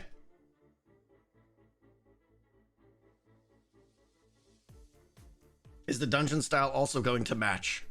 There will be many different dungeon styles. I can tell you there will be an ice section. There will be an ancient city section. There will probably be a Blackstone section. Basically, we're just going for, you know, I might try to make a crypt section. I don't know what the themes are yet. I haven't got into the actual map design. It's the thing I'm going to start on very soon. Because my order is, I have to design the game first. I have to then build the map. Once I know what the map generally is, then I can start digging because I know where the map is going to go. I don't want to dig areas out that I'm not going to use because it's obviously a lot of wasted time.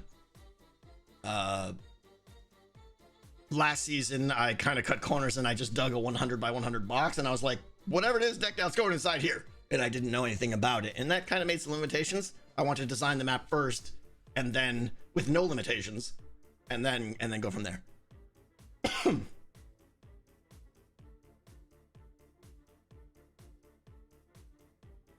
Hey, Artemis. Yeah, it worked for a flat map, but obviously Zing, yeah, with multiple heights, yeah. Okay. If a player successfully gets out of the dungeon alive with an artifact, they can trade it in to receive a large amount of skill and be able to buy new cards for their deck.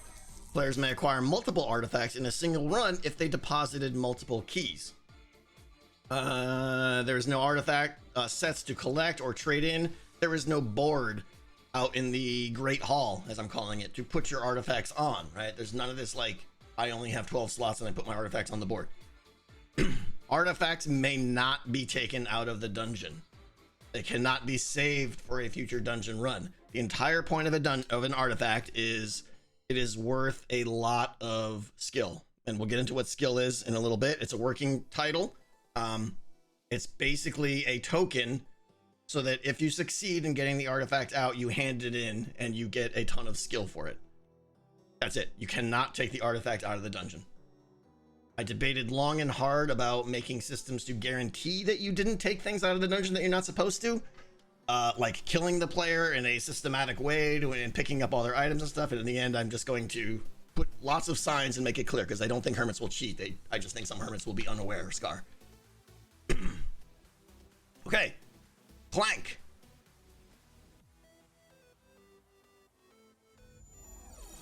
Roxy Star, thank you so much.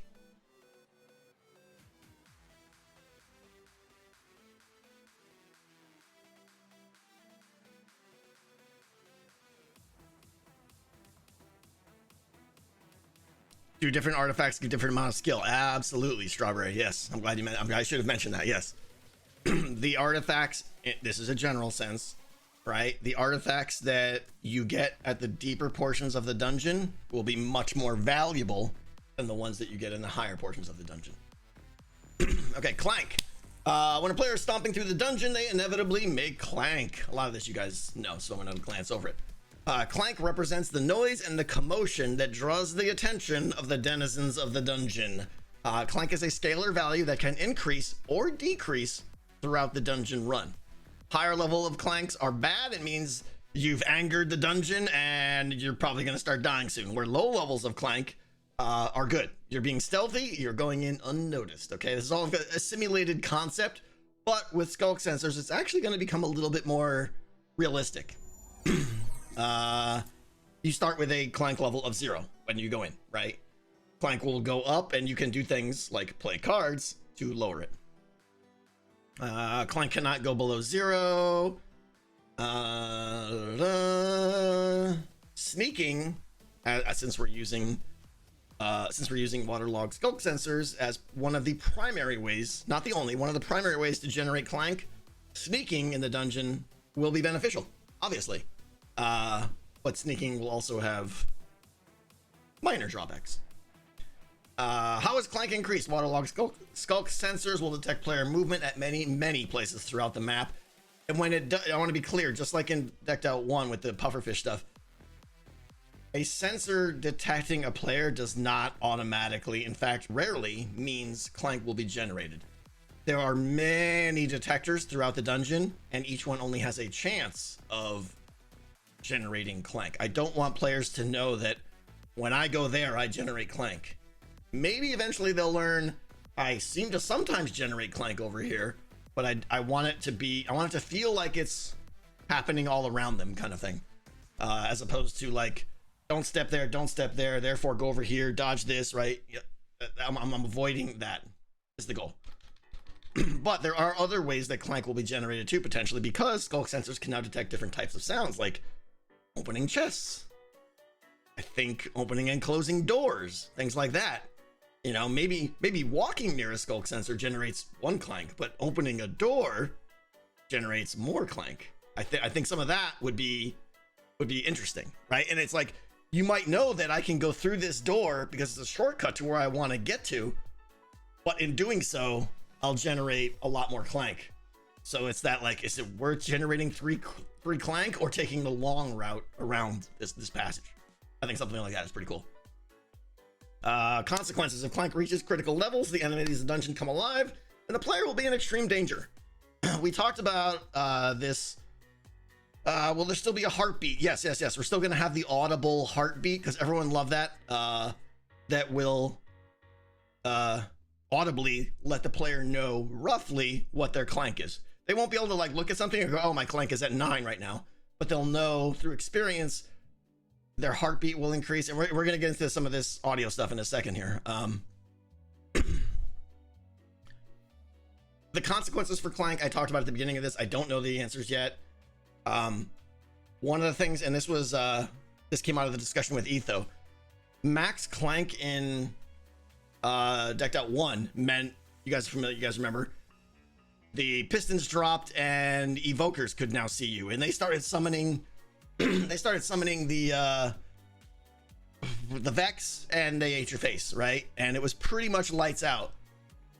But talking to Etho, he was like, yeah, not really, because I knew where the Vex were. I knew where the evokers were, and I could just walk around them and get out. So he could stay in the dungeon as long as he wanted. I then came up with the proposal, which he liked, of what if instead of having the evokers sitting at key locations in the dungeon, what if the evokers were in minecarts that once you get to certain levels, the minecarts are released. And these minecarts start going through the dungeon, right? So now you don't know where they're gonna be, and I can progressively release more and more of these evoker minecarts as your clank, right? If clank again goes from, arbitrarily, I'm making this up, goes from 0 to 20, maybe every point after 15 releases an evoker minecart, right? So at 15 you got one. It's a big dungeon, you'll probably not see them, but by 20 there's 5 of them out there going in different, who knows what, maybe we even redstoneify the track so that they go in different directions or something. Obviously, you got to make sure they don't collide and stuff. But I think that will be amazing. Now, it's going to be tricky, right? Because there's some downsides, right? I have to now design the dungeon for this for this visibility gap so that when an evoker goes by, they can see you, because they need to be able to see you for a certain amount of time to summon the Vex and stuff. It's going to be tricky, and I'll have to make some sacrifices on the dungeon design, namely the floorboards. It does sound difficult thinking, yeah, it's going to be tricky to do this, but I think the idea is great. So we're going to try. That's where I'm at. We're going to try. I think that's going to be the max clank consequence, is evokers in minecarts zipping around the dungeon. But again, open to, I hope the wardens don't kill the evokers. Yeah, good question. Good point. Here's the thing. I think wardens are probably going to be isolated to, you can't put wardens in minecarts. I think the wardens are going to be isolated to a certain part of the dungeon. And let's face it, you're probably not going to want to be down there, right? It's going to be the most difficult part of the dungeon. So if I don't send the evokers down there, I think that's okay, because A, you're in Warden Town, which is not a happy place to be, and B, you still got to come up past the places where the evokers are spinning around. So even though I'm releasing evokers that can't get to you right now, meaning if they're not going to go down to the warden level, you still got to go back up there, and you know that that's a serious threat once you do.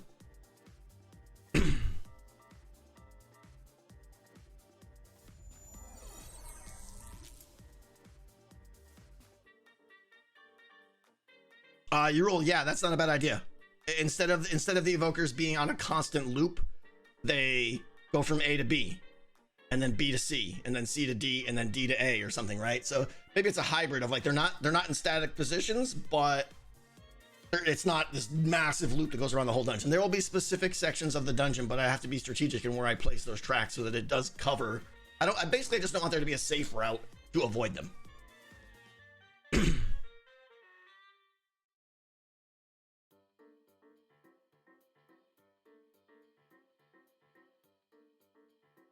Trying to catch up. I know there's a lot of thoughts right now.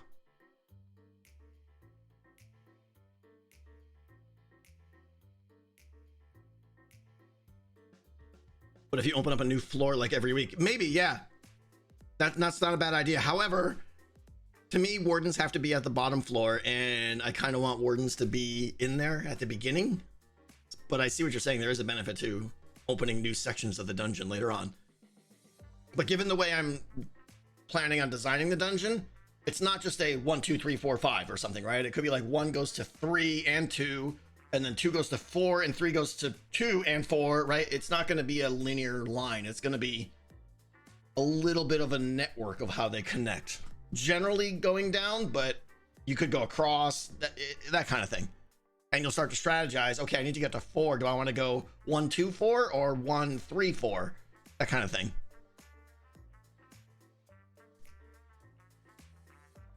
Is there going to be a system to stop players from walking in with armor? No.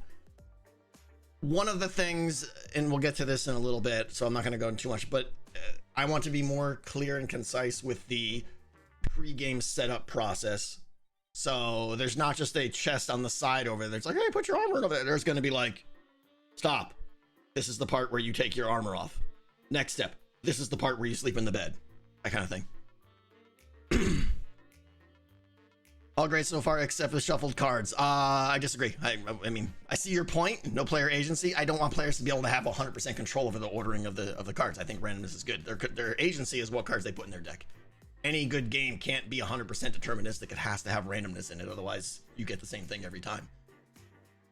They're not building a model. They're influencing the game.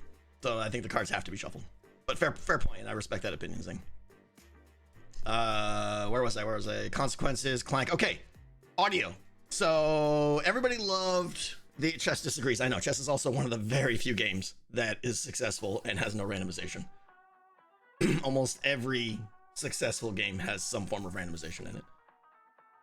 Okay, but I'm not going to dwell on that. Audio for clank. Everyone loved the heartbeat, right? And that was fun and everything. So I want to keep that. But what I'm actually thinking, and I know there's different opinions on this, but I'm thinking this is also, so you guys know I want to use these sounds a lot, the custom sounds. I know there are people who have expressed concerns, don't overdo it, right? It won't feel like Minecraft, and I get that, but I do want to use it pretty significantly because I think it will really set the mood, the ambience, the tension for the game. Good audio is fantastic for that sort of thing. So the clank is one of the ideas of how I want to do that, and what I'm thinking is a audio layering system.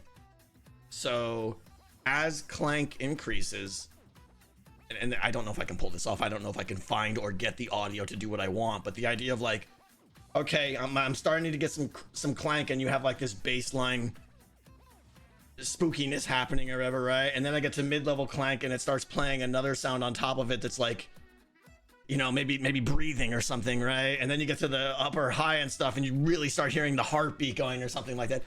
That's an idea I have. I can almost guarantee it won't happen either because I won't be able to get the sounds that I like, or because it's just going to be too much redstone to do all that stuff together. But I can almost guarantee that I'm not going to just use note blocks. I want to use some kind of custom sound because clank is the thing that adds tension to the game, and I want, as clank goes up, I want you to physically or emotionally get more scared. I mean, not terrified, of course, right? This isn't a that kind of game. I'm not gonna, but you know what I'm saying. You guys know that ambient sounds really affect tension and stress in these types of environments when you know there's something out there to kill you. So I think increasing the clank, increase the tension with the audio, I think that's a good thing. Yeah, there's some technical issues there. Absolutely. The jukeboxes and the range is only like, as you guys saw in my last video, is only like 25 blocks or something like that. So I have concerns there. Yeah, I'm gonna have to either sync them up like and synchronize them and stack them in key locations like I did with the jukeboxes in Decked Out 1. I don't know. There's some huge problems there, but I still want to go for it. Warden and sound problem. I don't know what that means. A lot of people are saying stuff about warden sounds. While we're talking about sounds, every floor / area of the dungeon is going to have a custom theme. I also want to have custom ambient sounds / music to go with those areas. For instance, when you go into the ice area, you start hearing ice cave sounds like echoes and cracking ice and things like that. Whereas when you get down to the warden's area, maybe we just lean on the sounds that they provided because they're fantastic. Whereas if we go into the crypt area, you start hearing more spooky spirits and crypty sounds, right? Like moans and things like that. I think that, again, I'm really thinking audio is going to be a big part of this. Discs and note blocks will spook the wardens too. No. Yeah, good point. So the wardens are so difficult. The wardens bring so much, but they add so many challenges too. Yeah, so maybe the warden area is just silent because, you know, I don't know. It could be dead silent there, Slayer. Yeah, exactly. Is the disc sound cylindrical? I don't know if it's rectangular or cylindrical. That's one of the things I'll have to test with. Yeah, Dead Stuff, I'm thinking there will be an underwater area. Probably not a large one, but yeah. Yeah, wool obviously has its benefits, but to me, wool is I don't want to say a last resort, but I think there might be solutions that are better than wool, such as just moving the floors farther apart or something like that, you know? We'll see. It depends on what the case is and how we're trying to stop the warden from hearing or that kind of thing.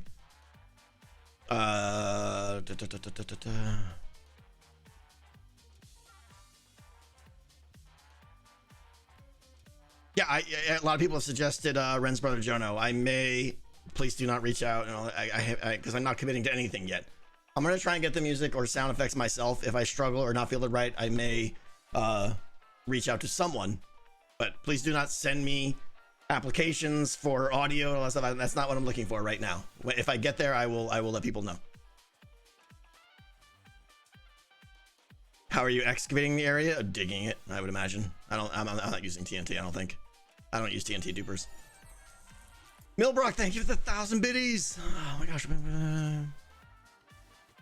Would it be doable to have them be one in? Yeah, I'm open to keys being rewarded for non-decked out related activities. We'll just say that. Terrible Ross, thank you for the 5,000 biddies. Tango's Cough. Oh my gosh, I'm missing everything over here, guys.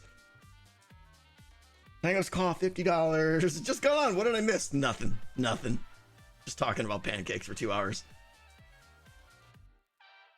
Rick King Angel, thank you. So excited for Decked Out 2. Would you ever consider making Decked Out in a proper standalone game outside of MC? Love your stuff. Obviously the short answer to that is wait for the world download and everybody can play it. I don't know, so I want to stress 100% here that I don't think this is an option, but I am wondering if the Hermits would be okay with me pulling this slice of the world out and releasing it earlier. We'll see. Probably not. We'll see. Will people's artifact be displayed on the board? There's no board. There's no displaying. Artifacts do not leave the game. No. You must have just got here. You see when I wasn't talking about artifacts. By the way, if you guys are joining late, please watch the VOD. It'll be uploaded to the second channel where you can watch the whole thing and learn all about it from start to finish. Most of your questions should be answered then. Okay, that's it for Clank. Or save it as a schematic file. Yeah, maybe that too. Zoglins would be great for the underwater segment. Why is that? Do Zoglins even swim? I think you'd want a swimming mob down there. Are you going to implicate recovery compasses? Nope, I don't have any intention of using them right now. Plan on adding passive mobs to the dungeon. I have a couple of quirky ideas where I might gorilla, but I'm not sure. They can't drown, they hit like a truck, but can they swim?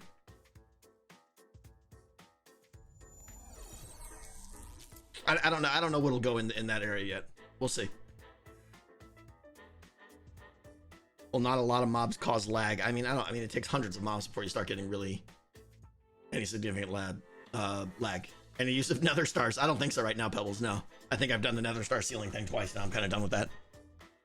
How do you leave the dungeon? Same way you get in, for the most part. Okay, next section.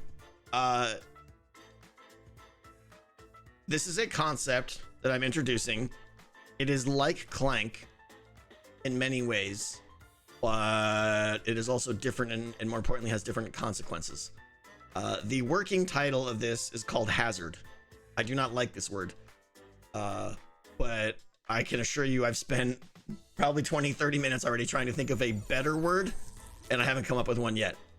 Please do not suggest words right now. Please do not suggest words right now.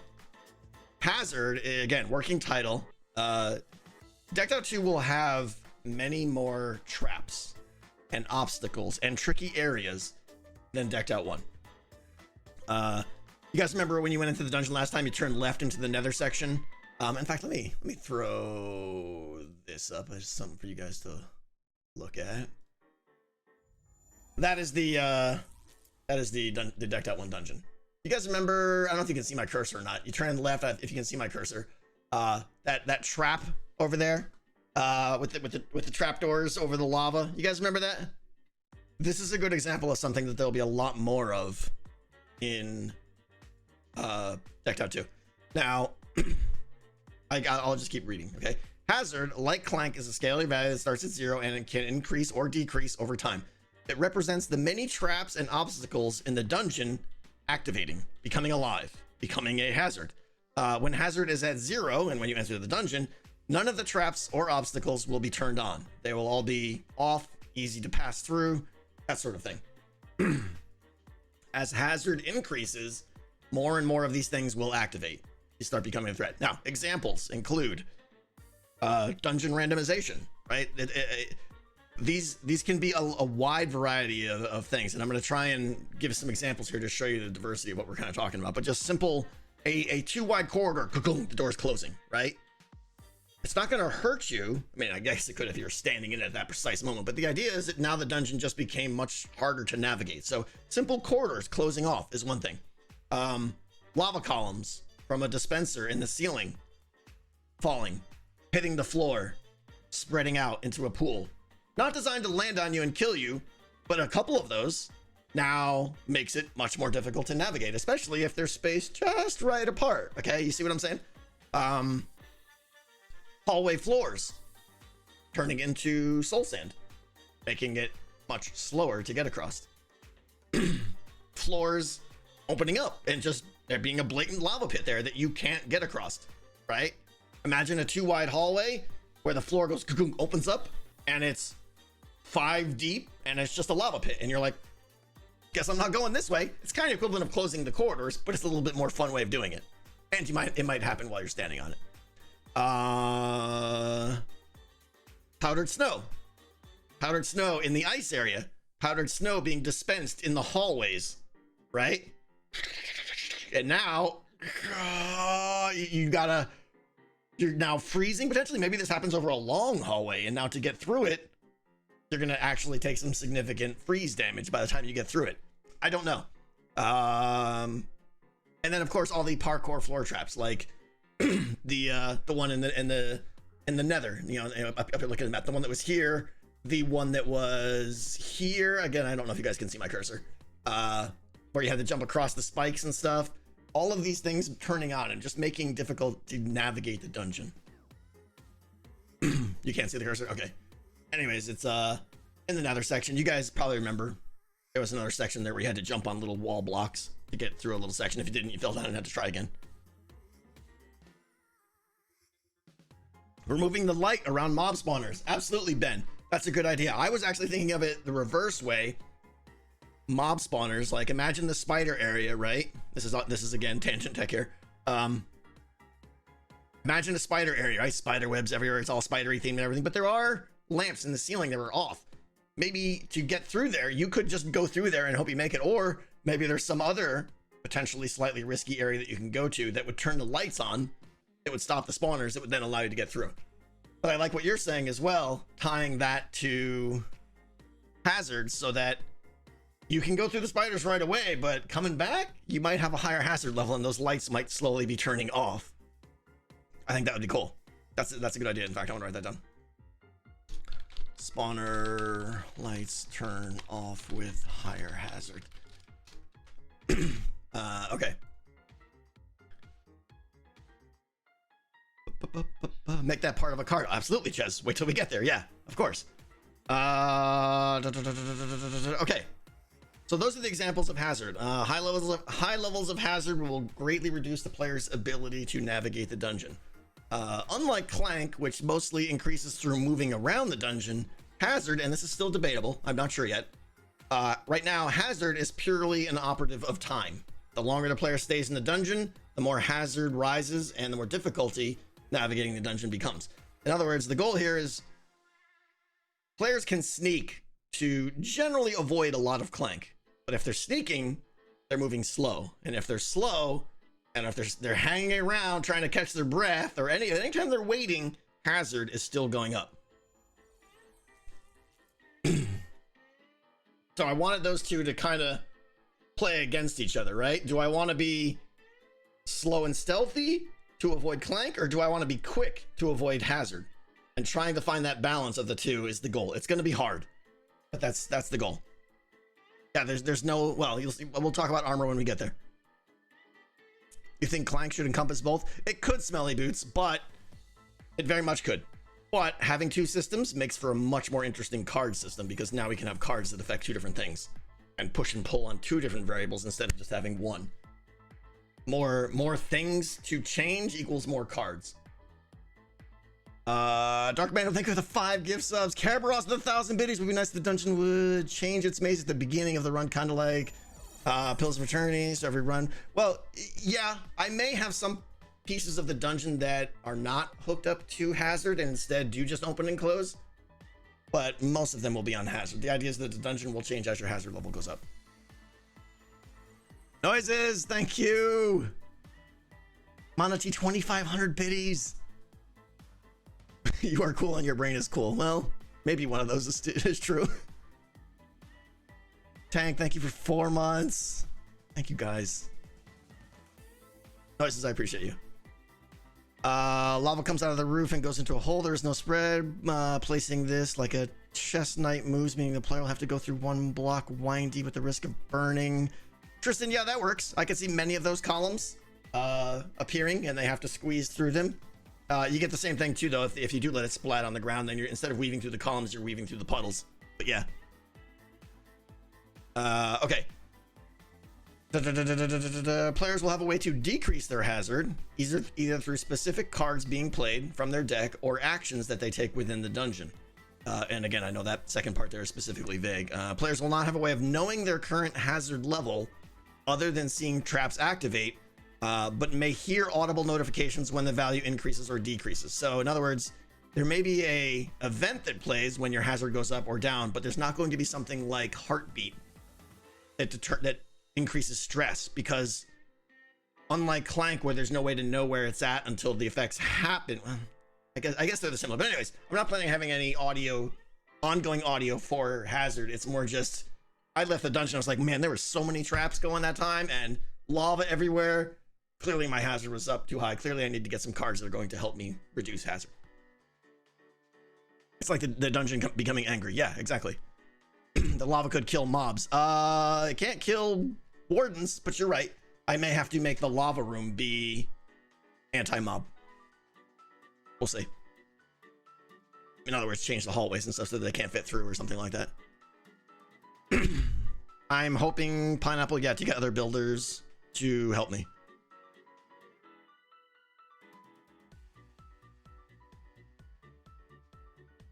The easy area at the beginning should get blocked off when you have high hazard. Yeah, I mean, even if I don't do any of the traps and stuff, just closing off corridors alone, right? You're gonna be like, oh, okay, I got my artifact. I'm leaving. Let's get out of here. Ooh, wait, why is this a dead end?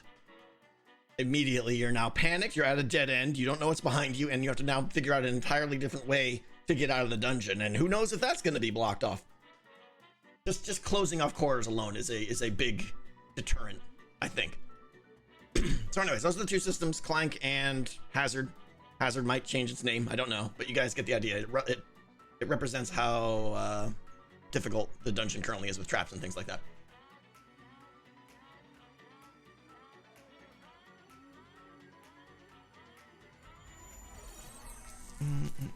Okay, this next section is a big one.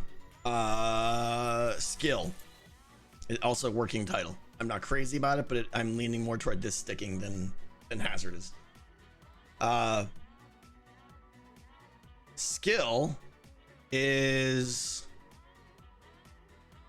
something similar to like coins, except they are only relative to a current dungeon run. It is meant to represent how well you did in your dungeon run and how much you explored and how good you were at navigating the dungeon. You could think of it as a currency that you only get to spend at the end of that dungeon run.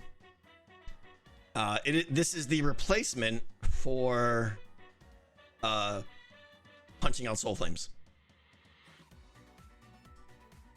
So I'm leaning toward there being, it's going to be another custom item that drops from the ceiling and just falls on the ground. Just the entity on the ground. So it'll only stay there for 5 minutes. But there will be times when these things fall from the ceiling at many different, and I haven't figured out how yet. There'll be many different locations where skill can drop. And there'll be many events that will determine how skill will drop. Cards, things like that, right? Let me just start reading. Star-shaped items that can be acquired through a dungeon run called skill. Skill can be acquired in 2 ways. One, you can collect it directly in the dungeon. As I just said, you may just find it on the ground. It can sometimes be found in an item directly on the ground. Drawing cards that have a plus skill on them will release skill at some location in the dungeon. And again, it's only going to stay there for 5 minutes, but that should be enough time for you to potentially get it. 2, the second way to gain skill is by trading in your artifact or artifacts after you have left the dungeon and you are in the post-game phase. Artifacts are worth a great deal of skill and should be prioritized for maximum skill gain. So rough numbers I'm thinking here, right, is a good run, like maybe you got 30 skill. Artifacts could range from anywhere between 10 skill to 35 skill if you hand them in, right? Some of the artifacts at the deep nastiest part of the dungeon might be like 30 something skill, where a first level kind of cheap artifact might just be 10 skill, right? And you might if you're skilled, you might be able to get 2 artifacts and hand them both in, so you can get skill from, the bulk of it should come from handing in artifacts, but you can also get supplemental by getting it raw, just in item form in around the dungeon, okay? But when you hand in your artifact, all it's going to do is spit out a bunch of those skill items right there. Tick, tick, tick, tick, tick, ding, ding, ding, ding, ding, ding, right? It's a slot machine. I put in my crown of Tangoosity amulet, ding, and it knows that that is worth 22 skill. 22 skill is going to pop out of the ground in item form. I take that, I merge it with what I have on me, and now I shop. Now I shop. Can you take skill out of the run? No. Okay, we'll get to that. After a successful dungeon run, players can spend their skill to purchase new cards or victory tomes. We'll get to that, okay? But that's your big decision is, Tango Tech is still a working name. Yeah, tell me about it. You have two major categories of things that you can do with skill. You can purchase new cards or you can purchase victory tomes. Cards, if you're gonna buy cards, say we have 15 cards in Decked Out 2. Okay, now imagine something like a villager trading hall where there's like all these little, like every villager is in his own little slot. They wouldn't be villagers, but imagine like a store where there's slots, okay? And every slot can be opened or closed, okay? So there's 15 places to buy cards. All those are fixed, right? This card goes in slot 7, that card is always available in slot 8, but they all open or close randomly. So when you end the game and you hand in your artifact, only some of those doors open up randomly, right? Maybe 3 or 5, I'm not sure yet, of those doors open up to randomly determine which cards are available to you for that run. Some of the cards may be worth 3 skill. Some of the cards may be worth 25 skill. I don't know, right? But there will definitely be some cards that are worth a lot that you really want, but are going to have acquired a lot of skill from that run to be able to purchase. And there'll be other cards that are like, this isn't bad, I need some more filler in my deck, I'll take one of these, right? And there's nothing that says you can only buy one card. You can buy as many cards as you want based on how much skill you have.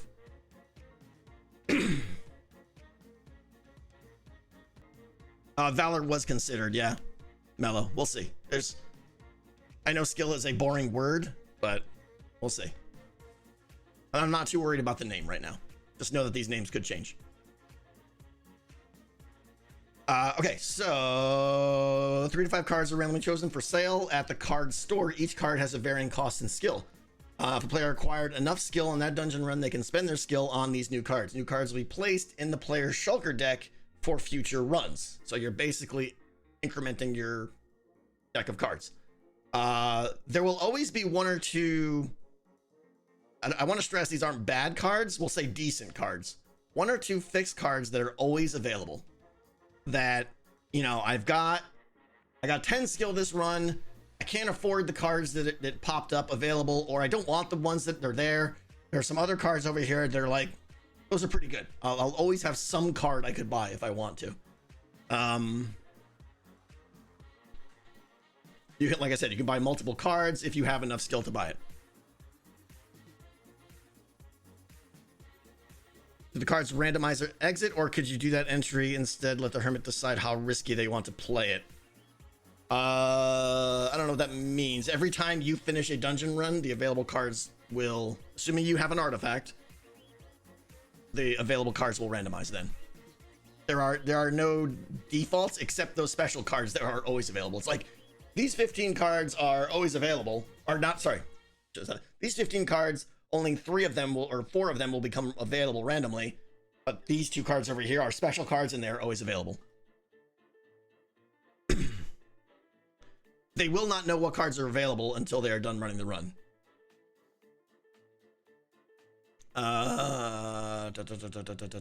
Maybe that's different though. Maybe it is better. I don't know. I'll have to think about that. I see kind of maybe if you could see the store before you went in and know, oh, the 25 cards available, I'm going to risk it and go for the 25 and I'm not leaving until I get 25. That's kind of interesting. I'll definitely consider that. See the available cards before entering the dungeon, so that you can kind of set goals and kind of risk it. I like that. If that's what you meant, Jonathan. Okay, sorry. Okay. Okay. Important, and this is super important. Skill cannot be taken out of the dungeon. I am going to have a section that is like I have to pull 3 levers or something. Again, this is the part I was debating, like should I just kill the player to ensure that they're not taking anything out, but that raises all kinds of other problems.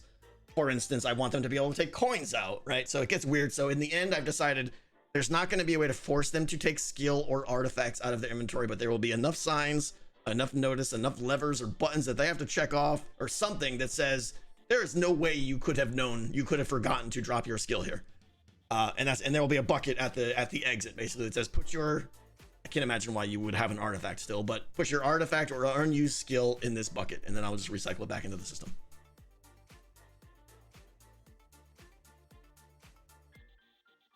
Yeah, Anonymous, to buy the card, you'll obviously have to put the skill in, but like if I have 20 skill and the card I want is 18, I'm gonna put the 18 and have 2 left. I can't take the 2 with me. I have to give the 2 back to the game and just forfeit it. Mainly because I do not want people stockpiling skill and coming in and just buying only good cards. That would take a lot of the fun out. Trading skill for coins? No.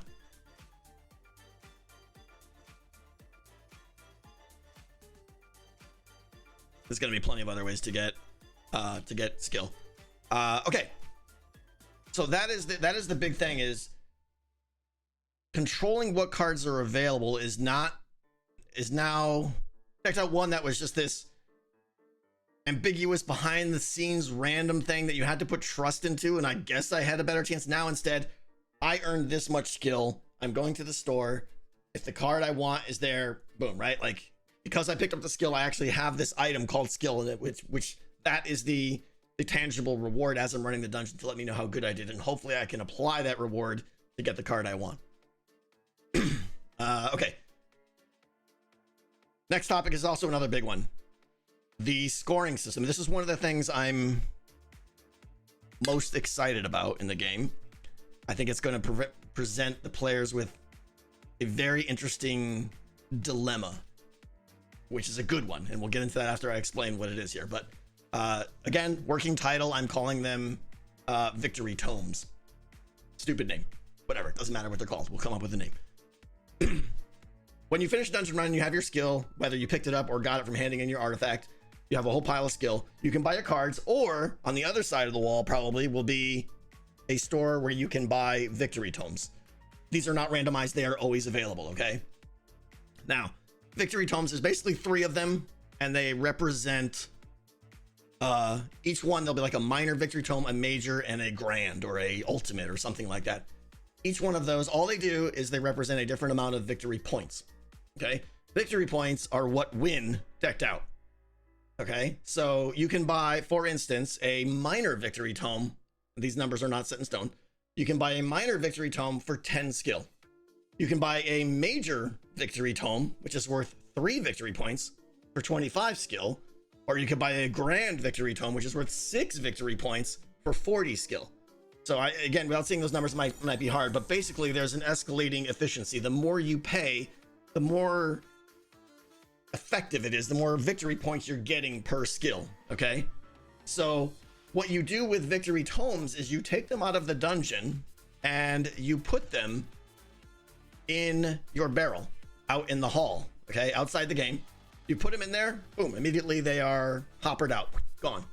Okay, and that is you contributing toward the victory of decked out, but we'll get back to that in a little bit more, so don't make any assumptions yet. But yeah, in the Great Hall, player may place their victory tokens in their personal barrel. These will be immediately hoppered out and held into a counting bin below. I'm gonna skip that for now. Victory tomes can obviously then be removed from the dungeon. You can hold on to them, you can do whatever you want with them. You can trade them if you want.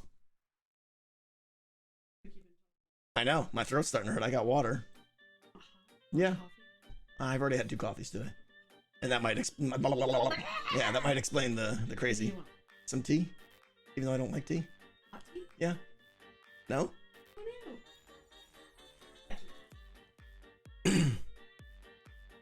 So players can choose the tom or cards, both. Yeah, I don't know what tom was. Oh, the tome. Yeah, you can spend your skill however you want, right? If I want to buy a minor victory tome and this card, totally fine. Okay, it's just a shop where you can buy whatever you want. Victory tomes are enticing though. Okay, okay, so I'm gonna move into the next section so that this becomes clear. The next section is called winning decked out / game rounds. Okay. Decked out will be divided into many individual rounds or phases or whatever. We're calling them rounds. Each round will last roughly, and this is made up, this may change, 3 to 4 days. Okay. We'll say 4 days. The time remaining, and this is real time. The time remaining in the current round, there'll probably be some big redstone bar or something, right? Maybe like 50 bars. I don't know what it is going to be. Something that's going to very clearly, it's like a big clock, right? That's counting down that tells you how long it is before that round is complete. Okay. And again, rounds are they're short, 3 or 4 days. When a round ends, whoever put the most total victory points through victory tomes of various levels into their barrel wins the round. Okay. You win the round, you get 1 point toward overall decked out victory. I'm hoping there are many rounds. 10, right? I don't know how long decked out 2 will run. If it runs a month, that's 7 or 8 rounds. Okay. So it is blind. Yes. Good point. You do not know how many victory points have been submitted by other players. After the round is complete, I, as the runner of the game, will go down below, see who submitted all of them, and then go up and post and say, Vintage Beef has won round 1 with 22 victory points submitted. I will tell the people then. What janitor is more like it, yeah, Ash. And Vintage Beef will get 1 point toward the video. So there will be a scoreboard that is basically just who wins the most rounds. After the round is complete, victory tomes are thrown away, recycled back into the system. Everyone starts back at 0. Okay. So now hopefully, for those of you that are kind of seeing how this works, this is the really interesting part. Okay. When I succeed at a successful run, I have 2 major choices now. I have, do I want to buy new cards to improve my deck so that I get better at playing decked out for the rest of all of everything? Thank you. Oh, my favorite. Okay. Or do I want to try to win this round? Right? And both are necessary. If you forego the victory tomes for 2 weeks and only focus on building a strong deck, there might not be enough rounds left for you to catch up. And conversely, if you just buy victory tomes all the time, you might win the first couple of weeks, but then by week 4 or 5, ideally, people who have much more advanced decks with many expensive cards in them are going to be starting to pull 30, 40 skill out of each run, and they're just going to stomp you because you won't be able to pull as much skill anymore.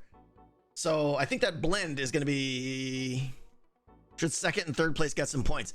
Interesting idea.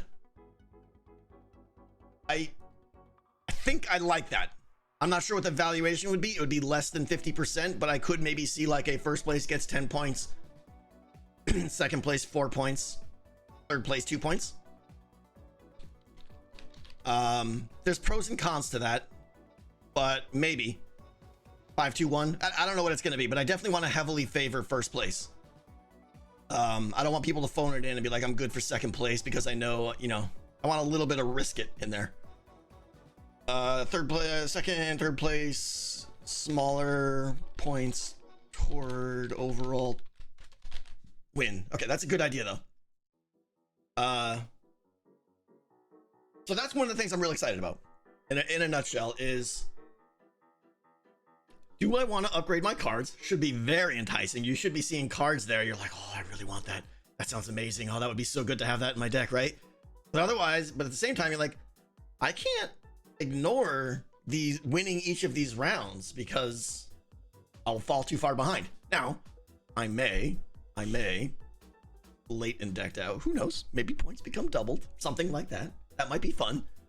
But we'll see. I don't want to reward the players that only upgraded their deck for too long. If that makes sense. Will the exact number of rounds be, at the start? That's a fantastic question. You see, and somewhere I have on here that no. Let's see. Let me just read. During each round, players submit victory points through varying values of victory points to the personal variant. The winner of each round will be the player that submitted the most victory points. Victory point submissions are anonymous. Other players will not know how many victory points everyone has submitted. The total number of rounds will not be declared or announced at the start of Decked Out. Instead, the overall game length will be based on ongoing interest. I can't say how long Decked Out will run because I don't want to run the game if no one is playing it or if just Etho is playing it, right? But at the same time, I don't want to end the game if 10 people are still playing it. So I will not declare how long Decked Out will run, which I think is a good thing. It adds a sense of mystery and another sense of urgency. But I will promise the players that I will give them at least like a 3-round warning and say, hey guys, we're going to play 3 more rounds and then Decked Out will be complete. So you'll have a Joe Hills, thank you for the raid. So you'll know when the game is coming to an end and you'll hopefully be able to make a mad rush or something like that. Joe, welcome. How you doing? This is it. We're sitting here talking about Decked Out 2 and the full design of it. We've been here for 2 hours. My throat really hurts, but we're having fun.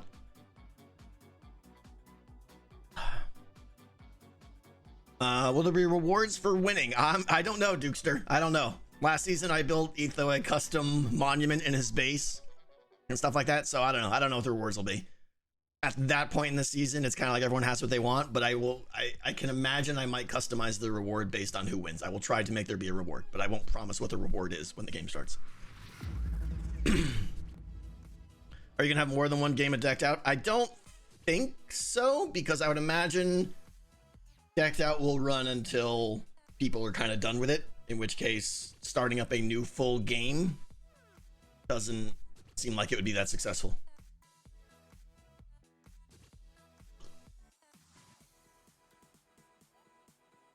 Ultimate wager, thank you. Yeah. Okay. Let's get on, because I want to get to... We're getting out of the heavy stuff now, and we're getting into more of some of the other thoughts and stuff, and then I want to get some feedback from you guys, where I'll really focus on chat, or at least do my best. You can make the first rounds more valuable than the last. I could, but that would also push it the other way. I don't necessarily want to do that. Can you save victory tomes for later rounds? Yeah, you could, I guess. Did you talk about dungeon keys yet? No, not really. We did a little bit Slayer, mostly because I don't know. Yes, there will be dungeon keys. I don't know all the ways in which you acquire them yet. And I'm not too concerned. That'll just happen over time. Okay, moving on real quick. The Great Hall, as I call it. You guys remember in Decked Out 1, there was that main red room there where everyone had their boards and stuff. This one's going to be different because everyone doesn't have a big board to put artifacts on. The personal area here is really just like your name and a barrel so far. Maybe there might be more, but right now that's pretty much it. The round clock will be there and the scoreboard of who is winning Decked Out. And then of course there's going to be a shop and stuff like that, which may be down a different... I got to design this whole area still. I don't know. But there's not going to be a giant Great Hall. But it's going to be, you know, you enter Deep Frost Citadel at the main entrance. I don't know whether you'll go down or whether it'll be even with that or what. But that's where you'll enter the Great Hall. And then from there, just like Decked Out 1, there will be a place further in to put your coin in to play the game, your key in to play the game.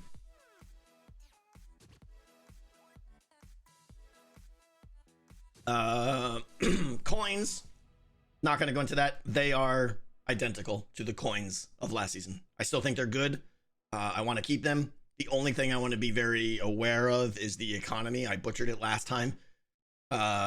Many people ethos started getting way too many coins and could do things that were not intended, like buy infinite amounts of keys and things like that. So I want coins to be much more sporadic. And I know where I messed up last season. It was with the treasure hunter cards and how many coins I were putting in barrels, and Etho just remembered exactly where all the barrels were and would go through and make like 30 coins a run. And it was, yeah. So that's going to all change and be a little bit more hopefully balanced. Etho was the bane of my existence. Etho was the best thing to ever happen to Decked Out. Etho made Decked Out amazing, so it's great. I want him to play the game because he's the one that challenges it, and he's the one that gets it, if I'm honest, right? He's the only one. Well, Cub and Corrales too got really into it, but I feel like Etho's the one that really like gamed it, which is a good thing. I have a little note on trading. Players are encouraged still to trade cards, coins, possibly even tomes, whatever they want, and however they see fit. Obviously, there's no artifact trading because artifacts only live inside, you know, like last time you would try and trade artifacts. But that was something I wanted to avoid because artifact trading was just a block for you. It wasn't fun. It was, I need that. I had, as opposed to like making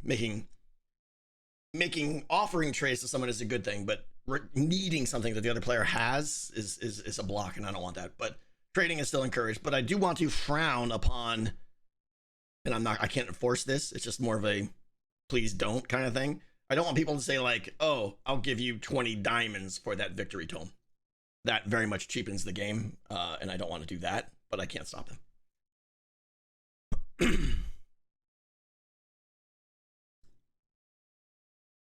Is there a secondary reward system separate from the victory tomes for after the game is over for the world download?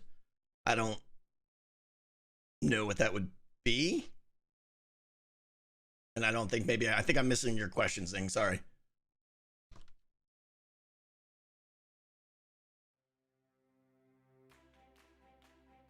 Is the game still going to be multi-layered? Yeah, there's going to be a lot of floors. Okay, moving on. Ambient audio is a big thing for me. I talked about that. I want to have that. Custom difficulty, we talked about that. I'm highly considering there being the concept of a difficulty selector. Or do you want an easy, every time you put a key in, you have an easy or a hard challenge ahead of you, determining how deep into the dungeon you generally have to go. Let's see. I have a whole set of challenges that I'm going to have to overcome. They're going to be difficult. Okay, tasks or quest inside the dungeon is something I'm interested in. This is more of an advanced thing. I don't have any. I don't have any. I haven't done any design of the dungeon yet. It's something I'm probably going to start tonight. In fact, I'm excited to do that. But can you do a random drop off station? This station can be a drop floor, barrel, or chest. So you go through random hopper locker system. I'm not sure where the random drop. You mean inside the dungeon? No, I don't get that. Sorry. What about puzzles? Yeah, hi fish. That's what I'm kind of talking about now. I want the dungeon to be more alive, isn't the right word, but interactive, we'll say. I plan to put many long duration, meaning things that you can't possibly, even Etho couldn't figure out until they've run the dungeon over 10 times. Long duration puzzles or riddles or quests that you have to explore a lot of the dungeon to kind of piece it all together and figure it out, only then to know what you have to do to return to the place to do the thing, and then you might then get an ultimate card as a reward or something like that. I'm really into a lot of that stuff. Like in the back of my head, I'm picturing a statue room, which is like, you know, stupid statue faces on the wall or something, right? But you can press a button and it gives you a quest that is specific to that run. So now you're like, oh, I was going to get my artifact down on tier 4, but I got this quest that says I have to go milk the cow in tier 3. So let's diverge and go do that. And maybe if I bring the milk back to the statue, he'll give me some cool reward or something, right? It's like detours. Side quests essentially is what they are. Side quests is a great way of calling it. I want to have a lot of that. I don't know what it's just a goal right now. It's very, very, very undesigned. There should be multiple games rather than just when no one's playing, so latecomers can catch up with a fresh start. I don't know what multiple games means. Sorry, Zing, having a tough time following what you're saying there. I do understand or appreciate the latecomers arriving. However, there won't be. If you're a latecomer, it's because you decided not to play the game. Every hermit is going to know when this game is starting.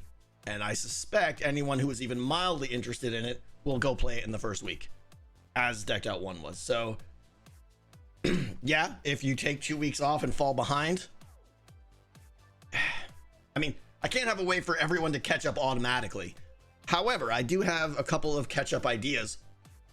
For instance, and I don't think I like this one because it could be gamed, but this is just an example.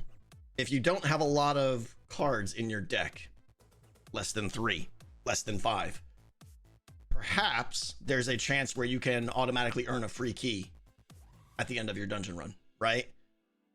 Basically, like, clearly you need a little kickstart. Here's another, go again, right? But that goes away as you start to have a more advanced deck. Obviously, now I'm concerned that, of course, players might think, oh, I could just take all the cards out of my deck and get free keys all day, right? I obviously have to guard against that. But I am in favor of some kind of catch-up system, but not in terms of just like, oh, you're more powerful, you get more points, but instead you get to play more. I think the way I want to do catch-up systems is you get more keys.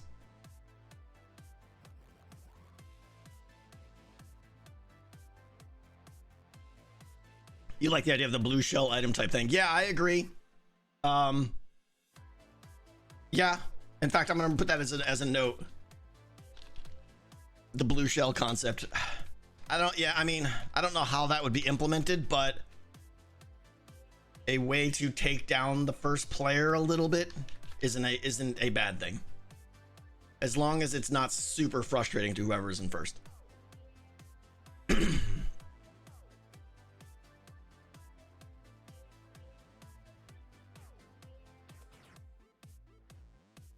Steal a victory point?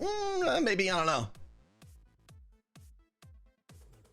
Can people buy keys outside the game at all? They will be able to buy keys for coins. They will be expensive. And they'll probably be able to earn keys in other ways, but I'm not sure yet. Can you implement cards that affect other players' runs? We talked about that a little bit, Duke Rockhopper. Could it be? It could be done.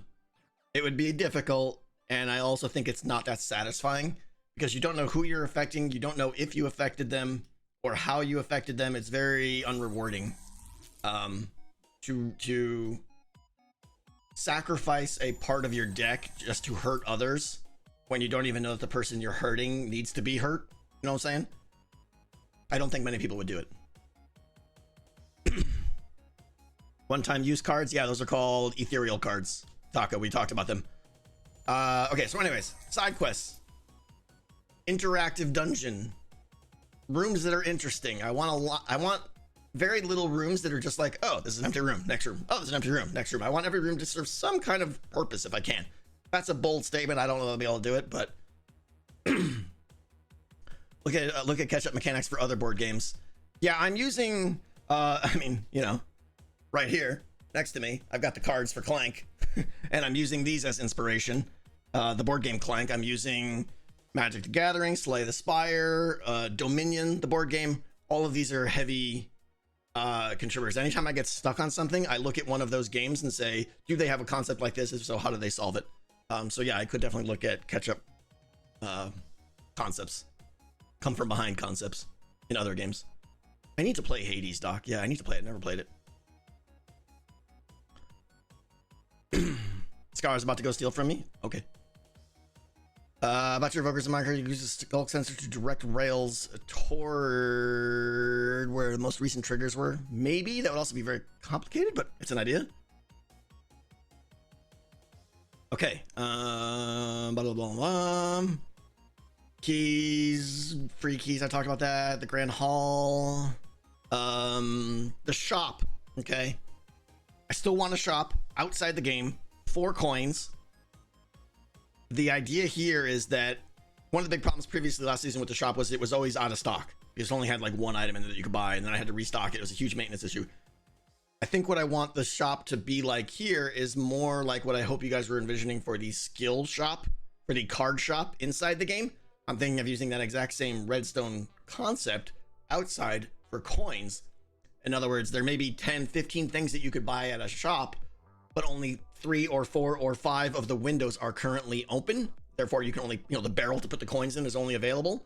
So that's one thing. That's how it would automatically randomize what's available. The other key thing being that when anyone makes a purchase at the shop closes down. Boom. For a long time, hours, right? So that you can't just go dump all your coins. You have to think about, what do I want to buy now? Is the shop available? There may be like a 1 hour. I don't know.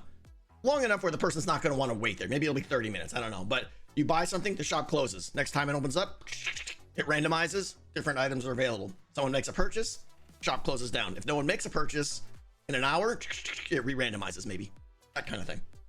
That's how I think I want to change the shop. And now I can store lots of inventory in there and not have to worry about, it being out of stock, but I can still also throttle the rate at which people buy things.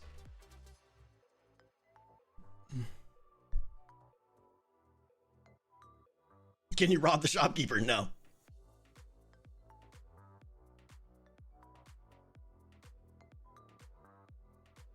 Thank you, paper cuts. Maybe the blue shell idea can only be done to the top player once per round, so it won't be frustrating to the top player. Yeah, it depends on frequency and effect. You guys don't know the blue shell idea. It's from Mario Kart, right? The guy in last place can fire a blue shell. It just takes out the front guy. It's a decently designed catch-up mechanic. It's a good one, I would say. Frequency, how often can this be done? Who can do it? And what are the effects? How drastic are they? It's got to be enough where the people who do it feel like, haha, but it's got to be not so much that the player in first place is like, well, I'm done. This is annoying. This game's dumb, right? So it's delicate. And how you can apply that concept to decked out, there's a lot of different things you could do, but who knows? We'll see. Okay, the exit, how to leave decked out. We'll skip that. That was temporary notes. All right, cards. Let's talk about some actual cards now, okay? Now, none of these are that exciting yet. None of them are final. These are just like me going bleh, literally vomiting on this thing, going, here's some, just to get the ball rolling. All of these will be deleted and stuff, but it should be enough to give you guys the idea of the types of cards that will be in the game and what kinds of things will be on cards.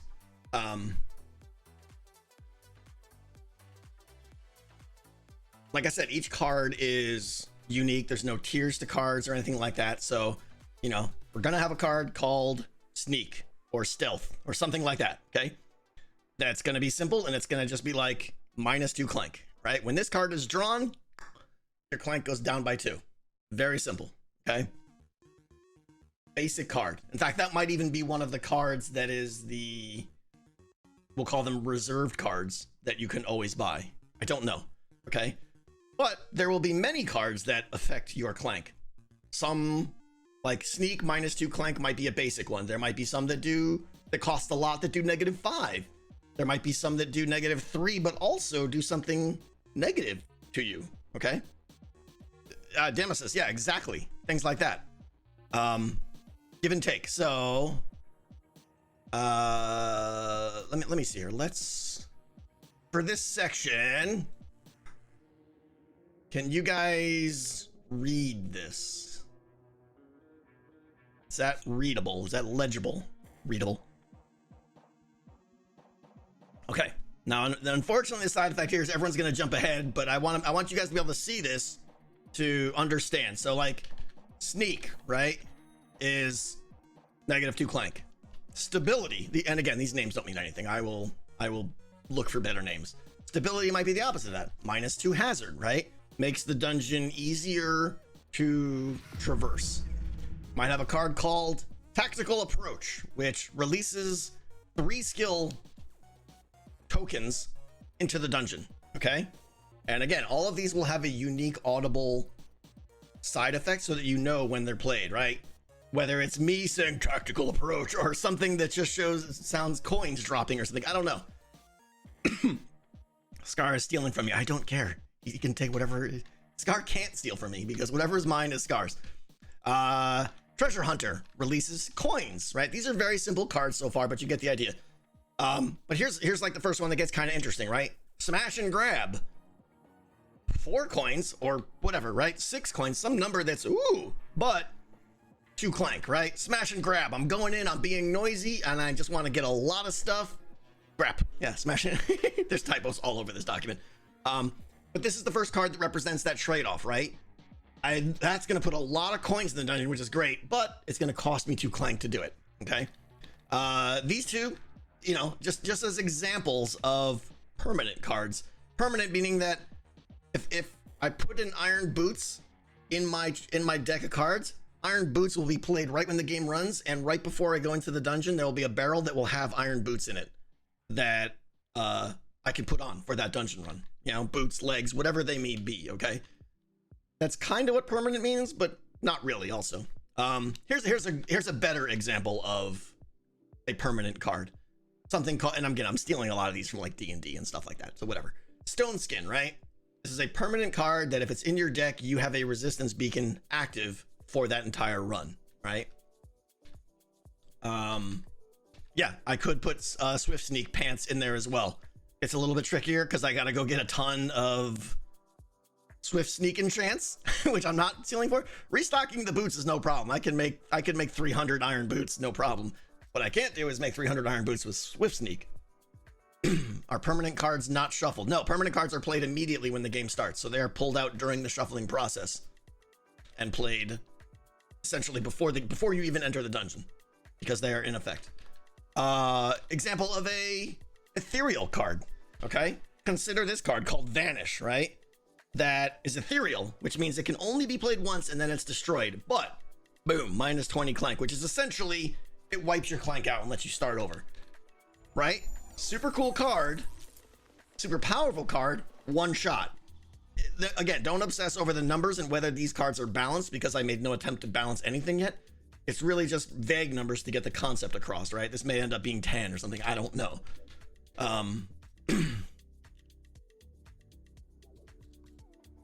Some Slay the Spire, eh? Oh, that's where I got Ethereal from, yeah, absolutely. Can clank be negative? No, it can't. Good question. What if it gets played at the very beginning? Yeah, what if? What if? That's the other point, is because you don't know the order the cards are going to be played, that's part of your risk associated with that. And if that means that you don't want that card because you don't want to take the chance of not having it being played early, so be it. And I will try to balance the numbers such that it will be appealing to some, but not others. A card called Skillful Retreat. Rem, yeah, we're getting there. Potentially. Skillful Retreat. If you have an artifact, when this card is drawn, you get minus 3 clank. Otherwise, plus 3 skill. This is an interesting card because it gives you a contextual benefit depending on where you generally are. Are you on your way in or are you on your way out? So I would think this is a pretty cool card, right? And I would be able to know when the player picks up the artifact because I can signal back to the central system to know if they picked up their artifact or any artifact. And if they have, do one thing or do another. So a card like this, I think, is really cool. This one, a card called Swagger. I stole this one from actual game Clank. I mean, look, the numbers explain for itself, right? Plus 3 clank, plus 3 skill. You know, hey, I'm Swagger. I don't care. Right? I'm just walking right in here. Clong, clong, clong, right? Maybe that needs to be a 6 or something there. I don't know what the numbers are yet, but the idea, sacrifice some clank for more skill. Brilliance, right? This card, super interesting. When Brilliance comes up, it does nothing except draws 2 more cards immediately and applies them both immediately. This is super interesting for advanced players who now want to be able to put 30 cards in their deck and load it up with some Brilliance so that they can start really cycling through more cards and get more compound effects, right? So that's super cool. I like this one here. And this one is the counter of this one, a card called Necessary Sacrifices. Draw 2 more cards and they're discarded. You don't play their effects at all. So you're thinning out your deck, but you get 6 skill dropped into the dungeon, right? Necessary Sacrifices. We made sacrifices to get the extra skill, but who knows what cards just got discarded, right? Second Wind, right? You get this card, boom, regen beacon for 30 seconds and sprint speed for 30 seconds, okay? Ideally, this would play mid-dungeon, right? I've been hit by the Ravager once, my heart's pounding, I want to get out of here, Second Wind hits, and you're just like, yes, some sprint speed and some full health, and you're out of there, right? I think that's cool. Flee with Extra Flee. I mean, we gotta have a card called that, right? If you have acquired your artifact, boom, minus 4 clank, boom, run speed, boom, resistance, right? The different effects here, but basically this is it's time to get out of here. It's time to get out of here now. You want this card, you hope this card is played at the later end of your run, right? If this card is played first, not so good. But we gotta have a card called Flee with Extra Flee. Boots of Silent Leaping. One of the goals with the dungeon design is to have a good amount of areas that are 2-block high transitions that you can't get to, right? Maybe there's a room up there on the side of this room. It's a dead end. The only way to get to it is to jump 2 blocks, okay? And in there, you know there's something good in there, right? Whatever, I get to go in there and something beneficial, I don't know. I put Boots of Silent Leaping into my deck, okay? It activates a jump beacon for 30 seconds. Maybe it takes away a clank as well because I'm silent. But now, I hear that sound, that audible sound that notified me that boing, Silent Leaping just went off. Boom, where am I? Oh, there's a thing over here. I'm gonna run for that and jump up there so that now I can get into that room that I would normally not be able to get into. I think that's super cool. This card is interesting. Bounty, okay? The concept here is instead of putting a coin and dropping it randomly in the dungeon, it's going to have a coin waiting for you in the post-game session, right? If you put an artifact in, boom, a coin pops up. So it's a guaranteed way to get the coin, except it'll be less, you know, right? You're not going to get a lot of coins this way, but it's the guaranteed way to get coins. If you want to play it safe and know, hey, what's better, having, you know, what's the phrase? One in the hand, two, you know, like, is it better to have 3 coins dropped in the dungeon randomly or have 1 coin guaranteed to be waiting for me when I get out? That's the idea here. This one here is, these 2 are concepts I'm stealing from Magic, where Magic, and again, I apologize to the Magic players out here because I'm going to butcher this, but Magic has the concept where some cards you do something and it says put a counter on this thing or put a counter on another card, okay? And then later on there's cards that synergize that say for each, I know, right? I know, for each counter you have, do this. I love that concept and I want to have cards that play together. So imagine there was a card called Keen Senses that says +1 focus. It doesn't matter what focus is. It's a made up concept. It's basically, it's going to take a dropper and go boop and push an item over somewhere in the redstone, right? It's a counter that says, okay, I have +1 focus, I have +2 focus, I have +3 focus. So maybe there's a card called Keen Senses that adds 1 to my focus and also adds a skill drop in the dungeon. And then there's also a card that says, for each focus you've generated so far this game, lots of benefits, right? So now I'm cashing in all that focus, right? So in an ideal situation, I would have a deck that has like 4 Keen Senses in it and a Clarity, right? And I'm hoping that it would be like 3 of those Keen Senses would be played first and then the Clarity, and then boom, I really cash in. Yeah, redstone does sound rough, Sing. I get it. I have ideas of how I would do that, but all of these things, the redstone, a lot of these concepts may be thrown out because the redstone is just beyond me. So, let's see. The B-Sense is there too. Again, B-Sense, I acknowledge B-Sense has less appeal in this version because it does not sense the warden. This is part of the reason why I'm considering putting in, hold on this, on the big suggestions, guys, okay? This is one of the reasons why I'm considering putting in Vindicators in their own section, because they will make B-Sense more valuable. You know, if Vindicators are over there and Beasts and Ravagers are over there and Wardens are over there, to me, B-Sense still has a value if half, 2/3 of the dungeon are witches too. Yeah, exactly. Maybe. I don't want to have too many different kinds. I don't like thousands of different mobs in there. To me, one of the key things that makes Decked Out tense is not constantly running from mobs. It's the tension of not knowing where the mobs are. It's more fun to be sneaking and listening to your heart pounding and occasionally running away than it is to constantly be running away from zombies and stuff like that. So I want to keep the number of creatures in there to be just the right amount to keep you scared. But anyways, I'm trying to keep B-Sense in just because it's so cool to make them glow. Random cards. So like, again, I don't even have names or anything. These are just random concepts, but a card that, like a permanent card, right? What if there was a permanent card that says, whenever you increase clank, ... right? So now we can start making cards that trigger off of other events, which then might make more synergy, because now it's like, oh, depending on what this is, if this was a good thing, well, now suddenly cards that add clank aren't as bad because they synergize with this card. So yeah, clank is bad, but I'm also getting a benefit every time I get clank. Maybe my strategy is to somehow maximize clank and get all these benefits, right? Like, that's the kind of synergy I want. And again, we're just getting started. those are random ideas. I really hope I will come up with more cards. What card design comes down to is nouns and verbs.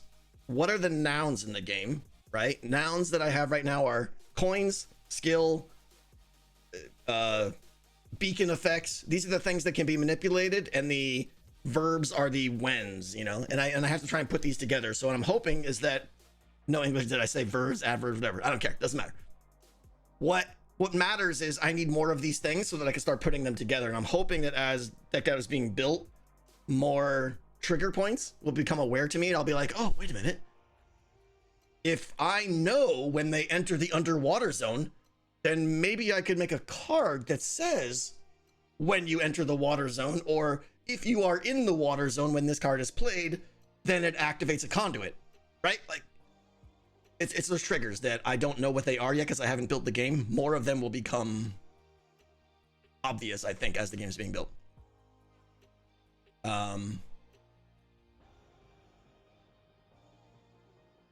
Okay. I'm gonna turn off the skadoodle thing now. Okay. Is there any way to pay to guarantee a card be played later or earlier? I don't think so right now, UC. I am hearing your guys' concern, because I think Zing said it, a couple people said it, that said, can you control the order of cards being played? I heavily think that randomizing and shuffling them is a key component to the game, but maybe there is some mechanic that modifies that or can influence that. I'm not sure. Is that the floor plan of the new Decked Out? No, that's the floor plan of the last Decked Out.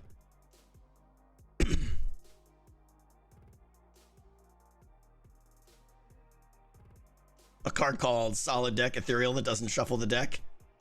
Again, I don't want the player to ever have 100% control of the order of the deck. I think that's too powerful, and it takes a lot of the fun out of it, quite honestly.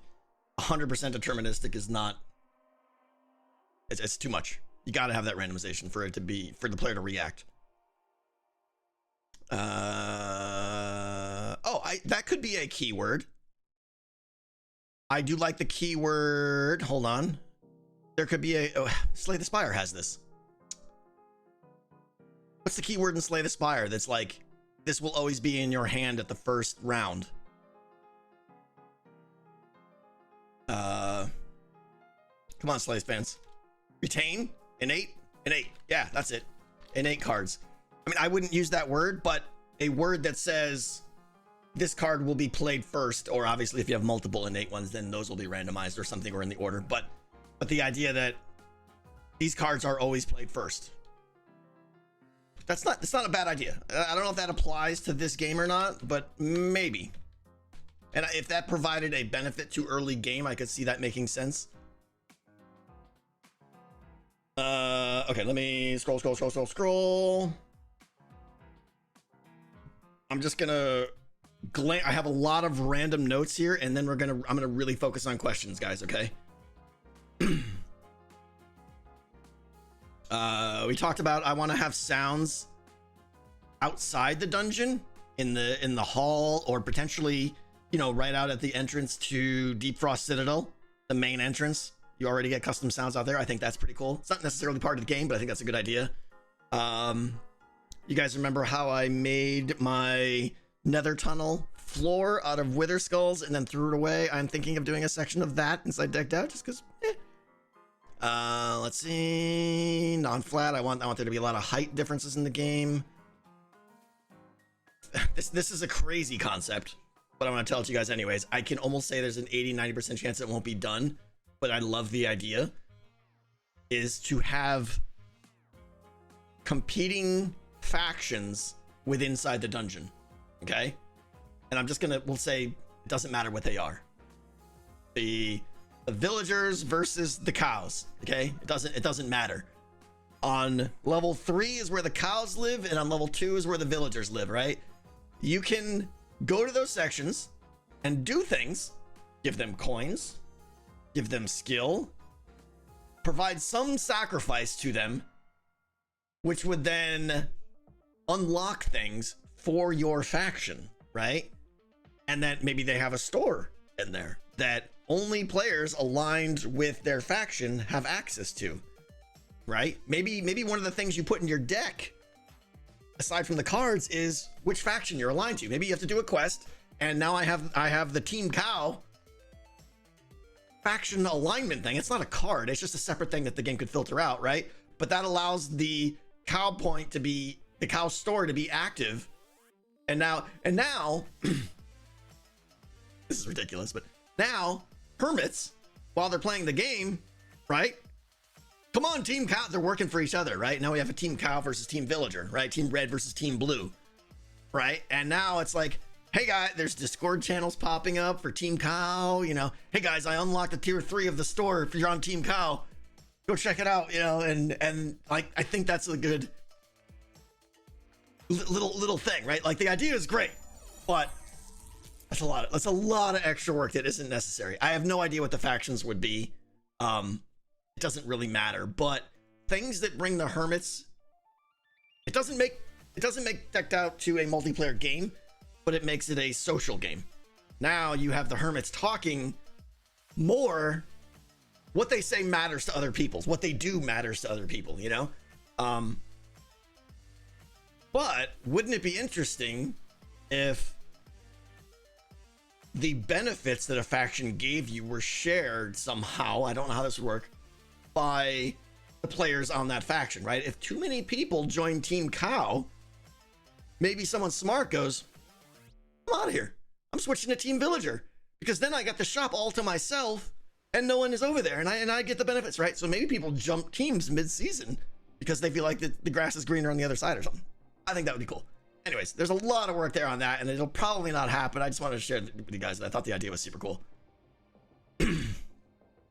Grass versus mycelium. Yeah, there you go. One-time quests, riddles. Yeah.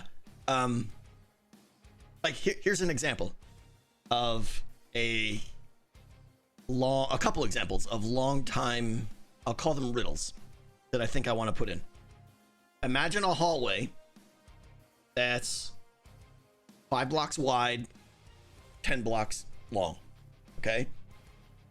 All 50 of those blocks have, and there's flaws with this. And I know, please don't put holes into it, because I know there's flaws with it.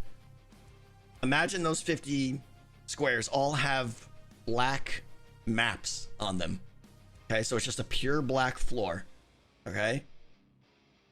Most of those are floating. If you step on them, bloop, right through. Some of them you could walk on. The only way to know how to get across this 5 wide by 10 deep hallway is to get clues in different areas of the dungeon that tell you somehow how to navigate, right? 3 forward, 2 left, something like that, right? And only through running the dungeon maybe 10 times would you learn how to do that. But once you had that knowledge, and even once you memorize that knowledge, the ability to just, and obviously there'd have to be a massive benefit to getting across it.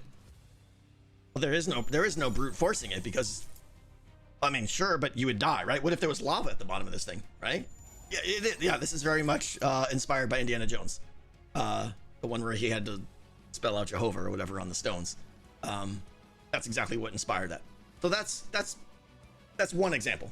Another example, something I did a long time ago on my, for those on the Patreon server in the above. What if sprinkled throughout the dungeon were, I'll pick a number, 5 item frames that had arrows, physical, you know, the arrow item in them.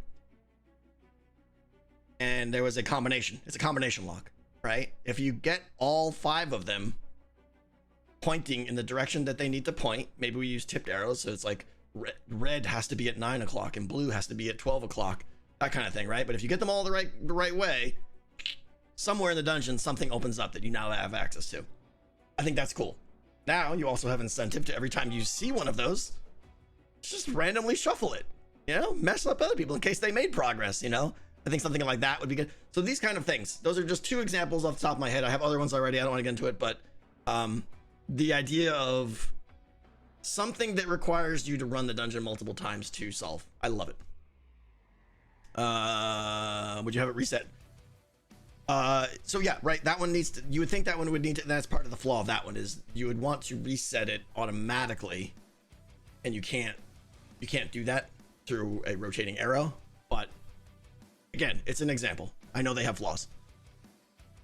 What have you missed? I have a very, very sore throat. Would riddle books be something that you could purchase in the shop? That's a fantastic idea, Stormy.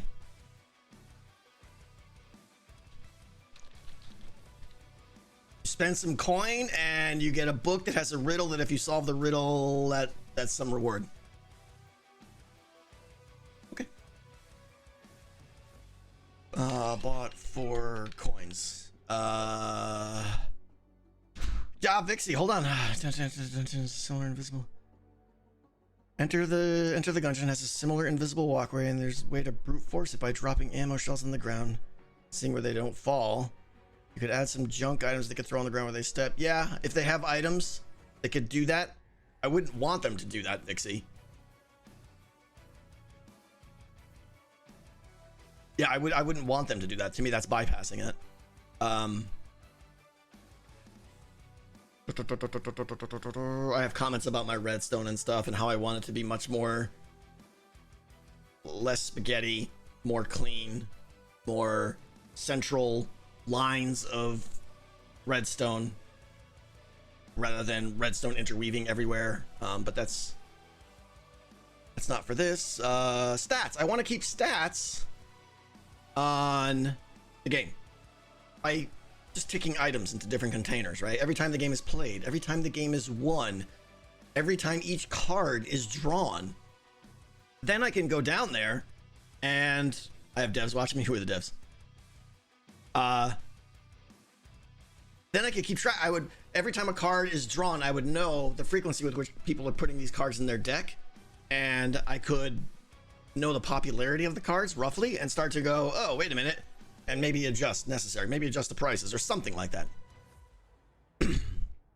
But being able to know how many games were played, how many of those games were won, even that alone is really good. Knowing the card balance, and then maybe there's some other things, like basically anything I want, I could put a little simple counter on by ticking an item over from a dropper to a chest that shows how many times something's happened.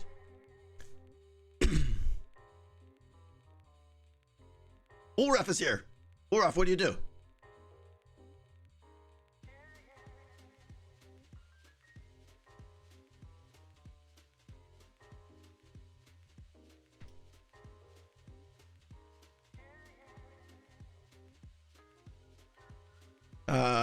To brute force the black room, you could have the clues like you mentioned, but also clues to finish it. You find the switch, even possibly brute force it. Maybe, yeah.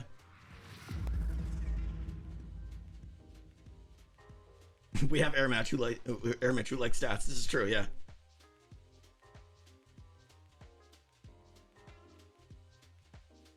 Oh, you're a Minecraft dev. Oh, sorry about that. That's awesome. What's the program used for autocraft? It's not a program, it's just an auto hockey script. Let's see. Okay. Other things. Music, dungeon design. Random ideas. Dimension door. Stealing the word from D&D. But what if there were 2 points in the, and again, I don't know that I can pull this off, but 2 points within the dungeon that had nether portals. And if you go in the nether, all it is a hallway that connects the 2 of them, right? That's all it is. It's basically warp points, right? The idea of like, and if I could somehow pull that off and link the portals, right? Maybe I can do it in 2 different places so that it's just like, you know, wait a minute, I need to get over there, but if I go over there, I can take the portal and come out over there. I think that would be really cool. I'm going to try to pull that off. I don't know what the nether's going to be like at that location, but if I do some really precise nether portal linking, I think I can pull it off. Like Clue. Exactly, yeah.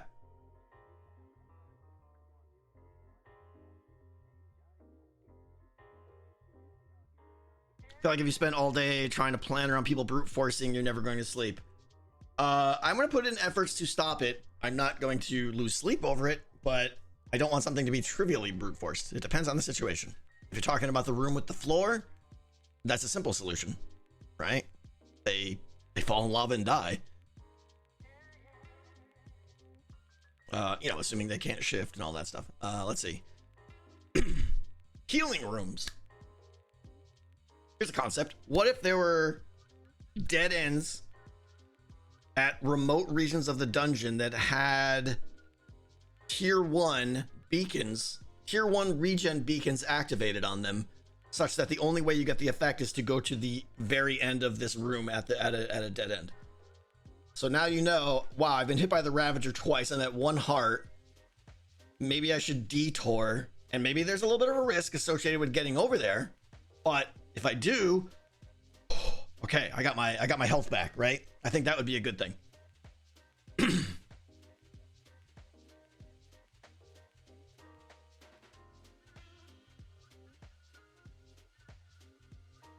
Lots of portals, you can turn them on and off to have a random teleport. I like the idea of people being able to know where they're going, because the satisfaction of being able to plan that route and feel clever about bypassing part of the dungeon by going through the nether is fun and satisfying. Are you worried too much that relying on random probably might make certain interesting combos not happen?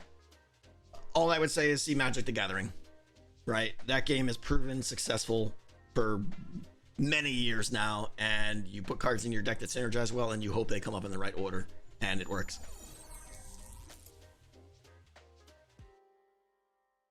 How about cards that rearrange quarters like open walls? Well, that's what the hazard system is, True Pat. Yeah. As hazard rises, the corridors are going to close off. Some of them may happen automatically when the game starts. But if anything, the cards would prevent the dungeon from closing off. Cards that open corridors too. Oh, I mean, that would just be a card that lowered your hazard. Remember that if this corridor is programmed to close off at positive 10 hazard, and I play a card that says negative 2 hazard, that door's gonna open up again. Let's see.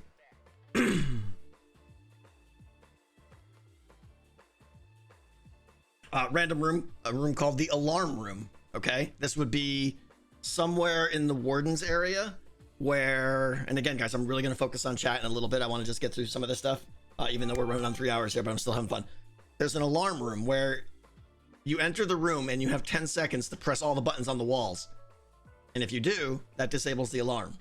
If you don't, it sets off an alarm, which is very much intended to draw the warden over to you.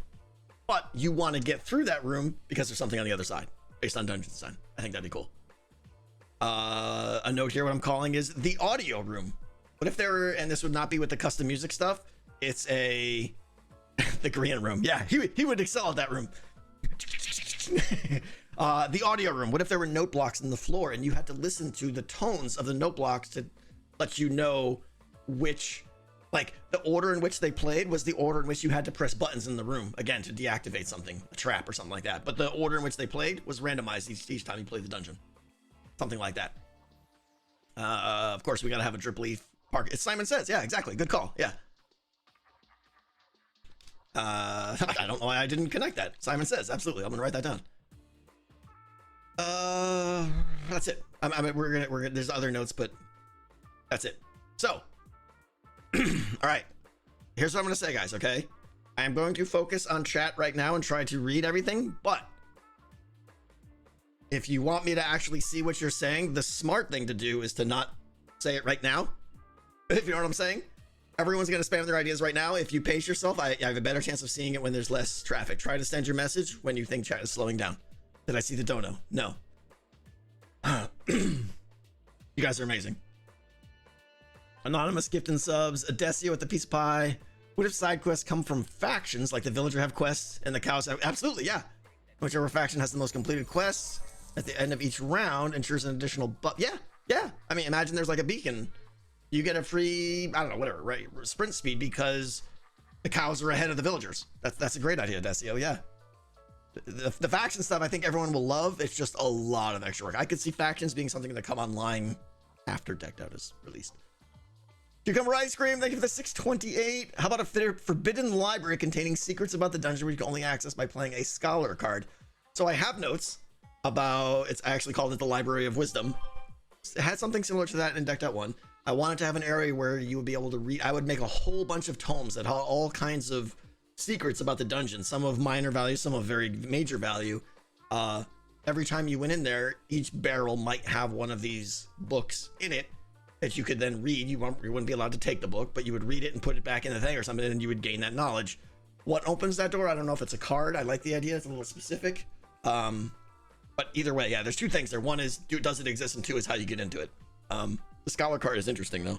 Basically, your idea is certain cards that grant access to particular areas of the dungeon. That's interesting. I know this, maybe this was suggested, and I think someone was saying open corridors, and maybe that's what they meant. I took that to just mean, oh, I can now get through this corridor. But if there's actually sections of the dungeon that are only accessible after a particular card is played, that's interesting.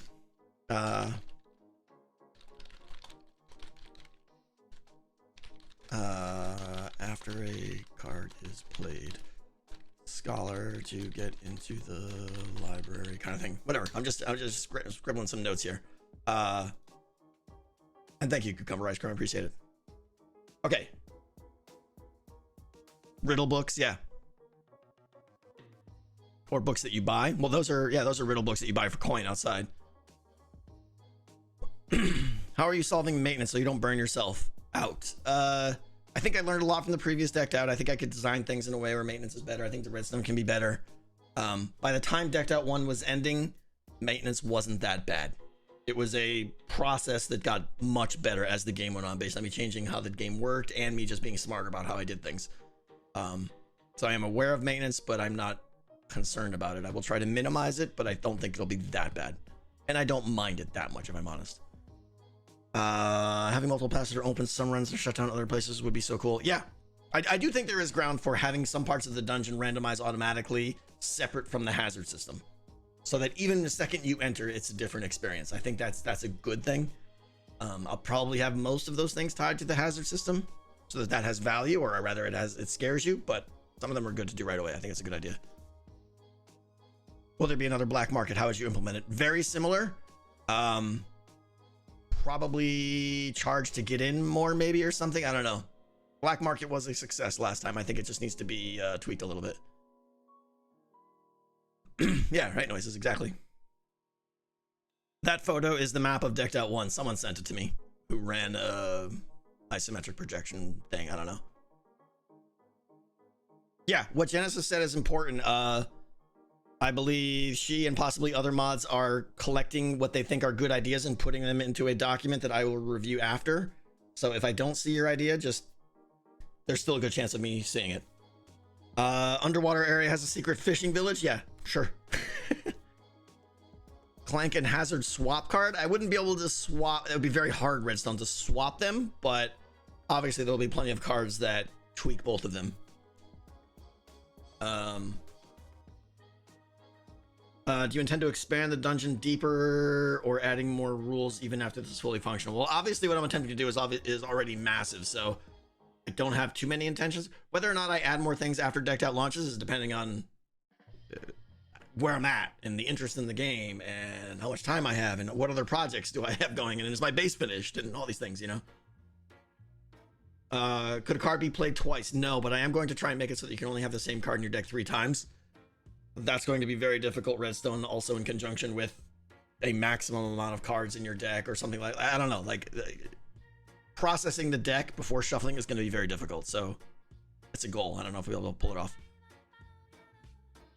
Are you going to shoot to decorate most yourself or reach out to people like you? I'm going to reach out to everybody and gauge interest in those willing to help me and get as much help as possible, because this dungeon is going to be over twice as complicated or twice as robust as last season's was.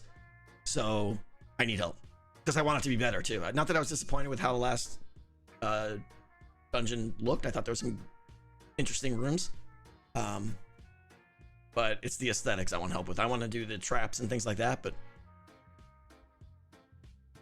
yeah, noises. I could just make it a rule. You're absolutely right. Okay, the honor system for the deck. I think you guys are right. Yeah.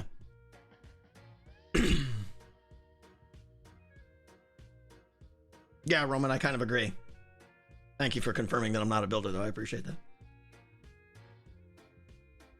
that. Second chance to go and retrieve your items using a soul compass. Now, I mean, I see what you're doing. You're trying to get the soul compass to be part of the game, but I think muddies up too many things, but I appreciate the idea. Maybe add a shiny version of cards. They don't do anything special, but look cool. Oh, interesting. Collector's items. Maybe. How about redstone help? Redstone isn't something that you can farm out. To do any work on Decked Out, you're going to have to know how all of Decked Out works for the most part. So regardless of your redstone skills, I would not trust someone to come in and help me. So no. Where farming out a room is possible. Are you still using lodestone compasses? I think so. You like the idea of repeat the last card that was played. It's deck filler. Yeah, it could be done. Again, it's really tricky though, because I'd have to load it back into the system. I mean, redstone wise, that's pretty tricky to repeat the last card played. Reactor meltdown, where a certain random point the player has to go somewhere to reduce clank. That's interesting, Spectre Wrath. A basically like, hey, an alarm is going off. If you don't address this alarm, you're going to get plus 10 clank or plus 10 hazard. That's interesting. Yeah. That's an interesting concept. I don't know if I would do it, but it does add that like, do I want to waste the time or do I just want to eat it? Alarm goes off if not disabled, plus X hazard clank something. I don't know. Yeah. Are you using Ravagers or Wardens? Yes.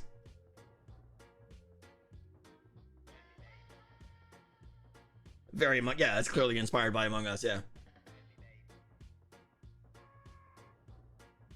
Cards. I put the next card back into the deck. We just talked about that. Yeah, I'd like it. I don't know that I'd be able to pull it off. I have to think really hard about how I do the deck shuffling, drawing, processing process just to make it feature rich. Any thoughts on consumables? Good point. Yeah, I do. So I'm torn on consumables, you know, and whether you can take them in or out and stuff like that. And some of them are just really powerful. Like, for instance, if I allow Ender Pearls, it reduces the benefit of the jump card. So I probably won't do Ender Pearls this season. Food is interesting. You know, I just recently remembered that, wait a minute, people are going to lose their food regen. Maybe food would be a great way. You know, if I just bring in some Scar cookies or something, that would be decent. Health potions, things like that, I'm not against them. I was considering having the dungeon designed around a central, we'll call it a central column.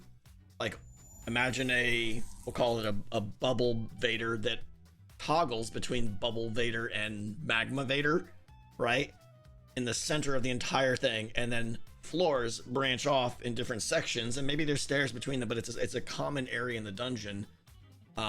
And you can play cards that would release benefits that would then be deposited into this central area, so that maybe, you know, potions and food and whatever could be deposited into this water column that the items are simply going up and down constantly. So all you have to do is go over to it and stand next to this bubble column, and within 3 or 4 seconds, whatever benefits were deployed, you would receive by just standing next to it. Interesting. Put some constraints on the dungeon design, but also adds a convenient way to give the players items mid-game in a way that they would know how to get them. Does that make sense? Don't you have the loot chests anyways? Yeah, but I want you to have to find those. I don't want to give those to you for free. So are you doing anything to solve the Ravagers clumping up? Yeah, so that's a good point. And I'm sure Wardens are going to suffer the same problem. Last season I had to do this nonsense thing that redistributed the Ravagers to different parts of the... I don't know the answer to that. Basically, there's flaws, inefficiencies, whatever you want to call it, in their AI, where eventually they tend to get drawn toward a certain area, and then they clump up, and that's not great. So yeah, I don't know. I want to be aware of it. I'll probably do some tests, like put 5 Wardens in a box and see where they, you know, and just maybe see, because it was a big problem where toward the end of Decked Out, it's like, oh, all of them are always in the forest, because that's where they clump up. So therefore, I know I can go through the Nether and probably never see anything. I don't know what the answer is to that. And I don't even know what this, for Ravagers, I kind of had a solution that also had the benefit of eating Scar, making him fall down, which was great, but we'll see. I don't know. Segregating the Ravagers into their own areas works well, but then it also puts funnel points where you can toy with the Ravager. It presents the Foghorn Leghorn syndrome for those of you that are old, right? You now know that there's a line that I could look at the Ravager and be like, ha, you can't get to me, jerk, right? And that's kind of takes a lot of the fear out of the dungeon. So it's an option, but say, well, I say. That's right, JT, yeah. Since the verticals dungeon, maybe there are holes in some floors that make you fall. Absolutely, yeah. Nothing. The way you get between floors, there'll be many ways, right? Stairs. There'll be well-made stairs that, like, this is a way you get down to the next floor or to some other floor. But there will also be secret drops that beginning players might not know. You might only discover it later on. There may be bubble vaders that take you back up to the surface quicker that you may not know, or that you may have to pay a service to use. Who knows, right? How you get around the dungeon will definitely be interesting. Make some passages that are one way, Vixie. Yeah, in fact, the way I would do that would be a 2-block drop. I would make a passage that you can go this way all the time, but you could only go this way if you have jump boost.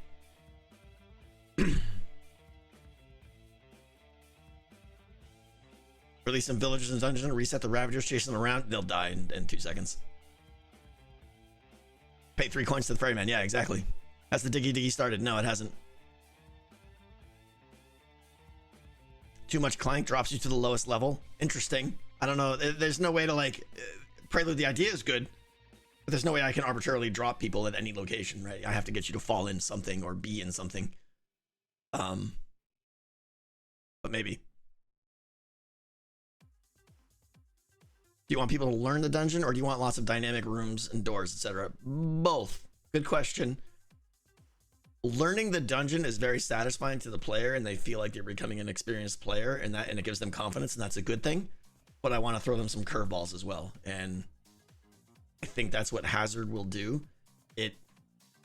Hazard doesn't change the dungeon, but it puts up temporary obstacles where they still know how the dungeon works, but right now I can't get through here. Which I think is the best of both worlds, because it still gives them the confidence of feeling like they're learning the dungeon, but also forces them to adapt on their feet and respond to ways that normally are available but they can't now. Parkour, yeah, I'm probably gonna do a drip leaf section, parkour section. Why not? It's begging for it. Can you explain Hazard again? Okay, briefly I will. Yeah, Hazard, again, for anyone who has questions, the VOD will be up tomorrow morning. Real quick, Hazard is a system like Clank. It goes up automatically over time. As it goes up, different areas of the dungeon, different traps, different obstacles, a lot of things that will force the player to not be able to navigate the dungeon as easier as they want to. Corridors will close up, floors will open to lava pits, things like that. As your hazard goes up, many more of these things will be activated, making it much harder to get around the dungeon, and more importantly, much harder to get out of the dungeon. So you don't want your hazard to get too high, or like if you're at max hazard, there's only one way out of the dungeon, and it's like a big S loop through maybe 4 floors, right? Really bad. That's where we're at. And at 0 hazard, everything is for the most part wide open.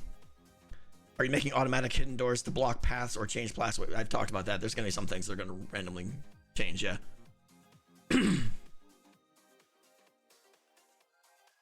With each level, how much 3D navigation will be possible? Would the map be some 2D planes stacked onto? It's going to be more complex. When I say floor of a dungeon, I think area is probably in the end a better word. They will roughly be vertically stacked as floors, but a floor will not be flat. A floor might have a lot of height changes within it. I want little stairs that you go up into extra rooms, maybe come back down and maybe loop under here or something. That might all be one floor, one theme. And to go to another floor might be like a long hallway or down a big set of stairs where you're clearly transitioning. Zones might be a good name too, yeah.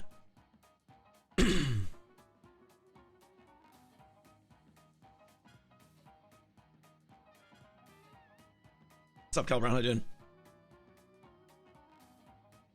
Will cards have different levels? No. But there will be very different power levels of cards. In other words, this card is strictly way better than this card, but it will cost a lot more skill to get. Secret passages, yeah, I like that. In fact, I have a little note for myself. I want to put in a lot of secrets. Like last time I had like maybe 4 or 5 in the dungeon.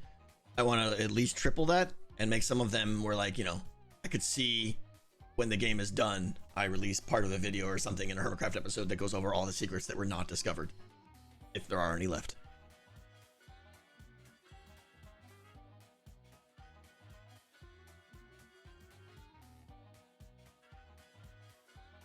Will you have totems of undying hidden in the dungeon? No. That's really powerful. I mean, like, I would consider it, but it would have to be something that is not readily available. That's a serious. You're getting a free death. Maybe. Depends on what it is. You got to do something to earn that. In other words, or you really got to pay for it or something. How long do you want an average run to take? Good question. I don't know.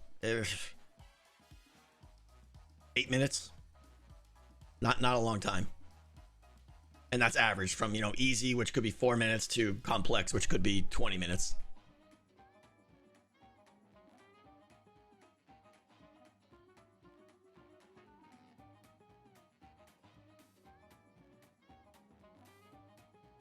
Will players have an identification key system so it knows Etho is playing? No. Your identification is your deck. If I really needed to know who was playing, I could have all the players put something in their deck that identified who it was, but right now the machine is very agnostic to like who's in it. I've debated that, like, do I need to know who's playing? And it always comes back to no, and I shouldn't. Unless it's for pranking joke reasons, but I would not want to modify the game based on who's playing. I could see trolling some people based on who's playing, but that's not worth the effort.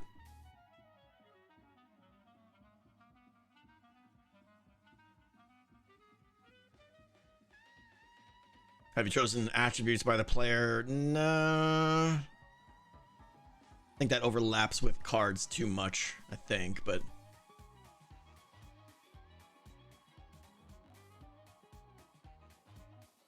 Oh yeah, there's going to be a lot of streams. Me building, me testing. A lot of streams will be related to decked out, don't worry.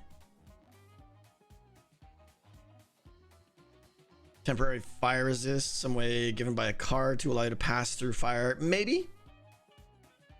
But there's no fire resist beacon. I'd have to give you a fire resist potion, and then you could use it whenever you want. So it does put a lot of, you know, now I fell in a fire trap and I use the fire potion, but I'm stuck in the trap because there's not a way designed to get out of it, and I'm just sitting here waiting for the potion to wear. There's problems like that. Yeah.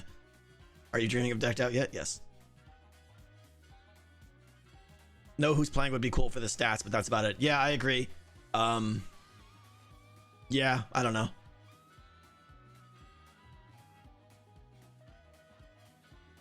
Maybe there's something I could do with, like, everybody's deck gets 200 of some item that's in it, and it's up to them to maintain that, and I would take one out every time they play the game or something. I don't know. It's a lot of work for something that doesn't provide that, that's just interesting.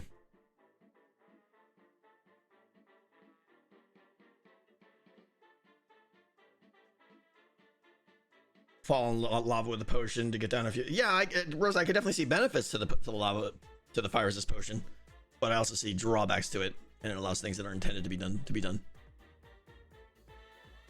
Splash potions could be, yeah, if they know where to stand at the right amount of time or something like that, possibly. You could do a fire potion, like a one-way, similar to a jump boost, to one-way in terms of going through lava or something, maybe. Pet wardens, yeah, we'll have them.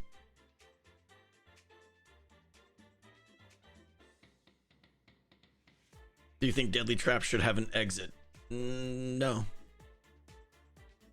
That's my first reaction, unless there's something I'm not thinking of. But yeah, no, if it's something that I'm like, I want you to die here, then you die. And I'm okay with that. At some area level, go outside, like a balcony view off of a citadel. That's a really cool idea. Unfortunately, I think most of the game is going to be underground and not actually in the citadel. The citadel is really just a big old facade. But we'll see. If I can put some inside the citadel, I will. But I'm very nervous about making that decision and then regretting it because I'm running out of space. Whereas if I go downstairs, then if I go down below ground, then there's no, that never happens.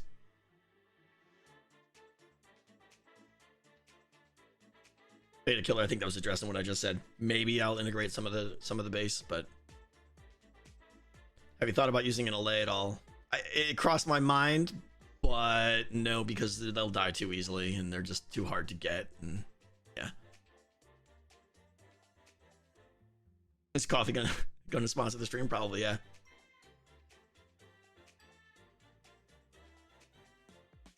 Maybe make a place to sell them inside the dungeon so players could choose to sell them safe but cheap outside. I think your message just got deleted.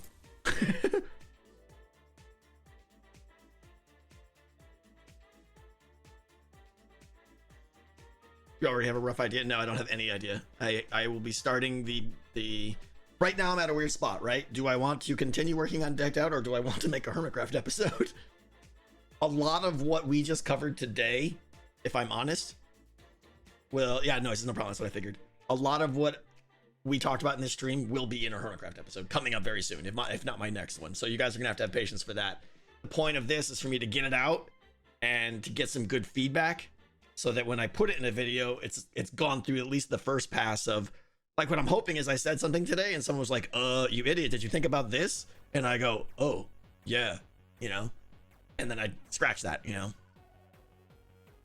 Like, for instance, I have to be very careful of the warden and the sounds. I can't have ambient sound affect the warden and stuff like that, you know. You can regulate shop use by requiring an item gained by completing the dungeon or finding in the dungeon. Hermits need to drop one or more of an item in a lock chest to open the shop for X amount of time. If I only want players who have succeeded to be able to buy something, I would just put that item in the post-game shop, the skill victory tome section. I want the basic shop, the coin shop. If someone wants to trade all of their coins to someone, that person who received them should be able to buy whatever they want, you know?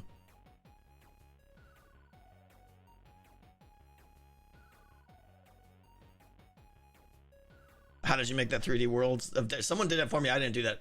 There's plenty of programs that you could just, someone downloaded the world and took the render and sent it to me, and I was like, oh, that's pretty cool. Would it be possible to randomize segregations with different passages? Oh, interesting. So, Sense 101, I think what you're saying there. Use a hybrid approach. Segregate the Ravagers, but change the segregation randomly every time so the player doesn't know where those throttle points are. The downside to that is I don't know where the Ravagers are when the segregation happens, and they may forcefully get stuck in a place where I don't want them to be if they're already separated out. And as soon as we randomize that segregation, it could lock them into other sections. But it's a clever idea. If you silence a mob, does the warden still hear it? Oh, with the name tag thing? I don't know. Another player can challenge. Oop, that one must be in the document. Whoever had that blue shell idea, trust that I will see it. It's probably in the document, so I will see it. How about a Mellow Man? What you're describing is a bribery system. Drop coins off mid game, but it adds 20. Are you? Oh, I thought you were saying pay to reduce clank, which I like. Right? Maybe there's the clank master in the middle of the dungeon, and if you give him 10 coins, you could lower your clank for that run.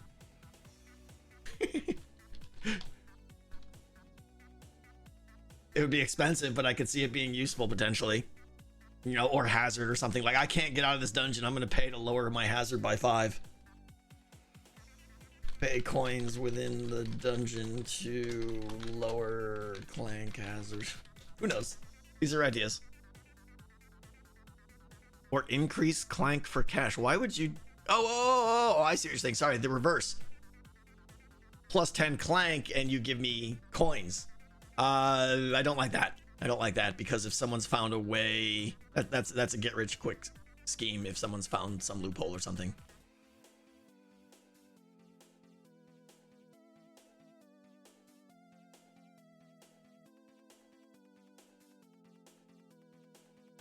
That's not what they meant. I think I got the second when I reversed it. I think I got the original intent, right?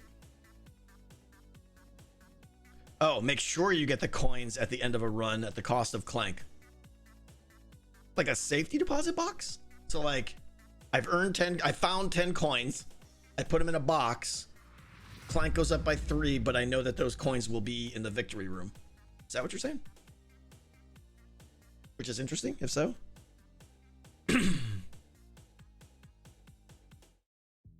Yeah, interesting.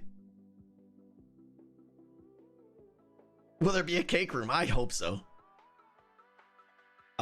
So anyway, yeah, I understand the idea. I wonder if it would be used. It all depends on the pricing, of course, but at a tax system, the tax system is the 5% chance that your cards get destroyed. That's the tax system.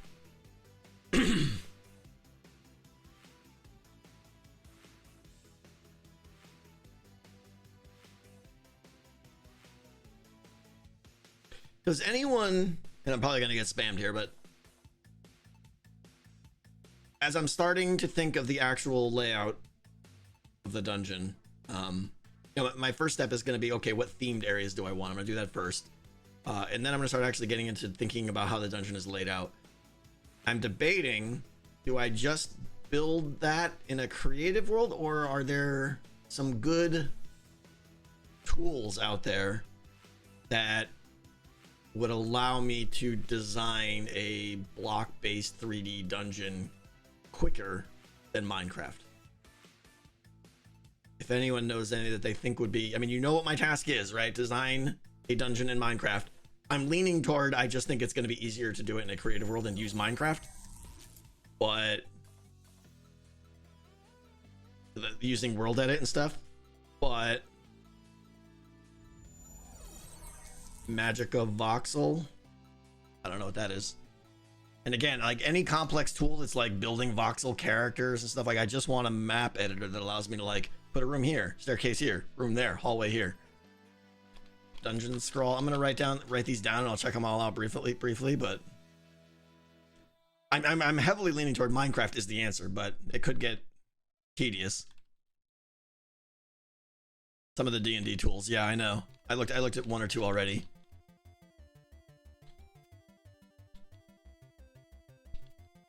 Creative, you think is best? Probably, yeah. And the good thing too is if I do it in Minecraft, I'm actually, what you see is what you get. There's no like translation of like, I wonder what this would look like in game. You built your dungeon in Excel? That won't work for me, yeah. Mine has height. Okay. Don John. Dungeon generator. Dungeon scroll. I got dungeon scroll already, yeah. Lego for the win. 3D printer, yeah, right. Squared paper, I thought that was an app, and now you just mean grid paper, yeah. Have a curse shop that sells items for cheaper than regular shop, but adds clank hazard if you purchase anything. Interesting. Deal with the devil kind of shop, yeah. Yeah, oh, I want one of these. I can get it, but I'm paying for it in blood, sort of, yeah. Just draw it. Yeah, I honestly, I think first pass of the dungeon might be really rough on paper, yeah. Dungeon Alchemist. Oh, is that the one on Steam that really randomizes the rooms? I looked at that, I think, and it wasn't what I wanted. It was more about making your rooms look good with randomization than it was about designing a dungeon, I think, but... And by the way, guys, if your messages are being deleted, please do not be offended by that. It just means that the mods have already got your suggestion. It's going into a doc, and I will see it. They're just trying to keep chat readable.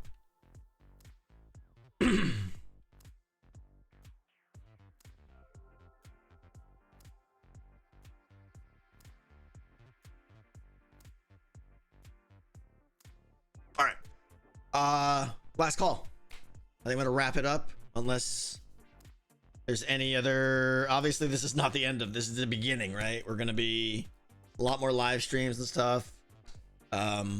But this is the foundation. You guys at least know where I'm at. I feel the systems are 80% designed up here. Now it's to the content stage. Obviously obviously you guys have the patience as I re-explain all this stuff many times in future streams. That's inevitable. There's no way around it. And that's fine. I don't mind that. But I will explain what hazard is at least 30 times over the next month. And what it's going to be called or something.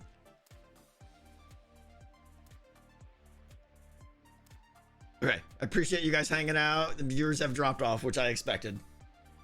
A stream where you're just sitting here watching that would get old real quick. I get it. Rem, yeah, sure. Okay, we're gonna wrap it up, guys. Thank you for your patience. My throat is killing me right now. But that was a lot of fun. And I'm glad to kind of, okay, baseline, here's where we're at. Everything is up for negotiation. Everything is up for change. Nothing is set in stone. The only thing that's set in stone is there will be cards in this game. You know, like other than that, like everything could be changed. You know, I may throw the hazard system out. Who knows? Who knows, right? Who's streaming? Let's see. Oh, good time with Scar. Obviously, I don't get to raid him much. Good raid. Good times with Scar. Will the stream go on YouTube? Yes. The entire stream, if you missed it and want to see it in its entirety and you want to learn all about my plans, second channel, Tango Tech 2, mods, if we can get a link right now, that'd be great.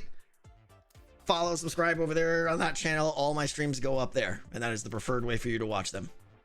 Boom. All right, guys. Head on over to Scar. He's playing Minecraft. I don't know if you guys have heard of this game. Tell him I said hi.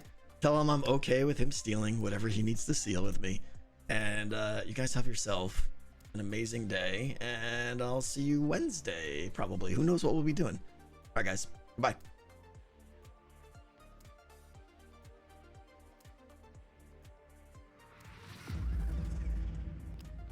Scar. Okay, I'm back. Welcome back. Oh, those two Goofy hats. Yes. Well, it's Goofy with a straw hat on it. Yeah. Oh, that's Pluto. Is that Pluto? Oh, it is. That's... What do you call yourself, the Disney expert? That's Pluto hat.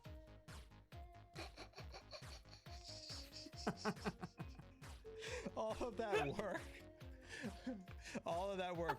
I literally, and I'm not even joking, left my headset on. It snapped me in the face and almost chipped my tooth. Yeah.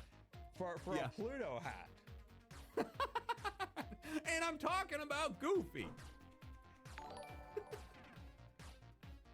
Oh, this is embarrassing. This is a great way to make the Tango streamers feel at home. Oh, Tango You know, streamers, hello there. You slipped in the Or back Tango door viewers. here. Yeah. Yes. Wow. I'm embarrassed now. I welcomed them. Don't worry. Everything's fine. Hello. I welcomed them nicely. Hello, Tango streamer viewers. How are you? Hi. Yeah, I feel very embarrassed. You're embarrassed. Yeah. Because I thought this was It's Pluto. Goofy. Yeah, it's Pluto, but it's the same theme. The Goofy hat had teeth on it. But the ears hanging down. I wonder if we could make something like that. I'm gonna let you know the secret. I haven't even worn this yet. And hats don't actually fit me. Okay. So that hat Nice literally hat. just sits on top of my head. Uh-oh. Oh, hello there, Tango. Hello Hello there. there. How are you? Oh, I'm great. How are you? Oh, you took it off. I almost Come on. chipped my tooth. My tooth actually hurts right now. I wanted to see more of your hat. I might need one for my collection. Oh, dude. It's a little bit scrunched at the top, but I got it for a gift for my brother when he went to Disneyland Paris. That's amazing. It's actually it's a Isn't that really cool good? hat. That is It's really so cool. good. Oh, I didn't even realize he has the mustache. I completely forgot. like a little French mustache. Oh, look at his face. That's so good. I love it. Wait, is the hat attached to the dog? It's Yeah. not two It's hats? It's like the visor. It's a hat and a hat. Oh. Hat inception. Okay, that's pretty Hatception. good. Yeah, that's pretty good. That's Yeah. cool.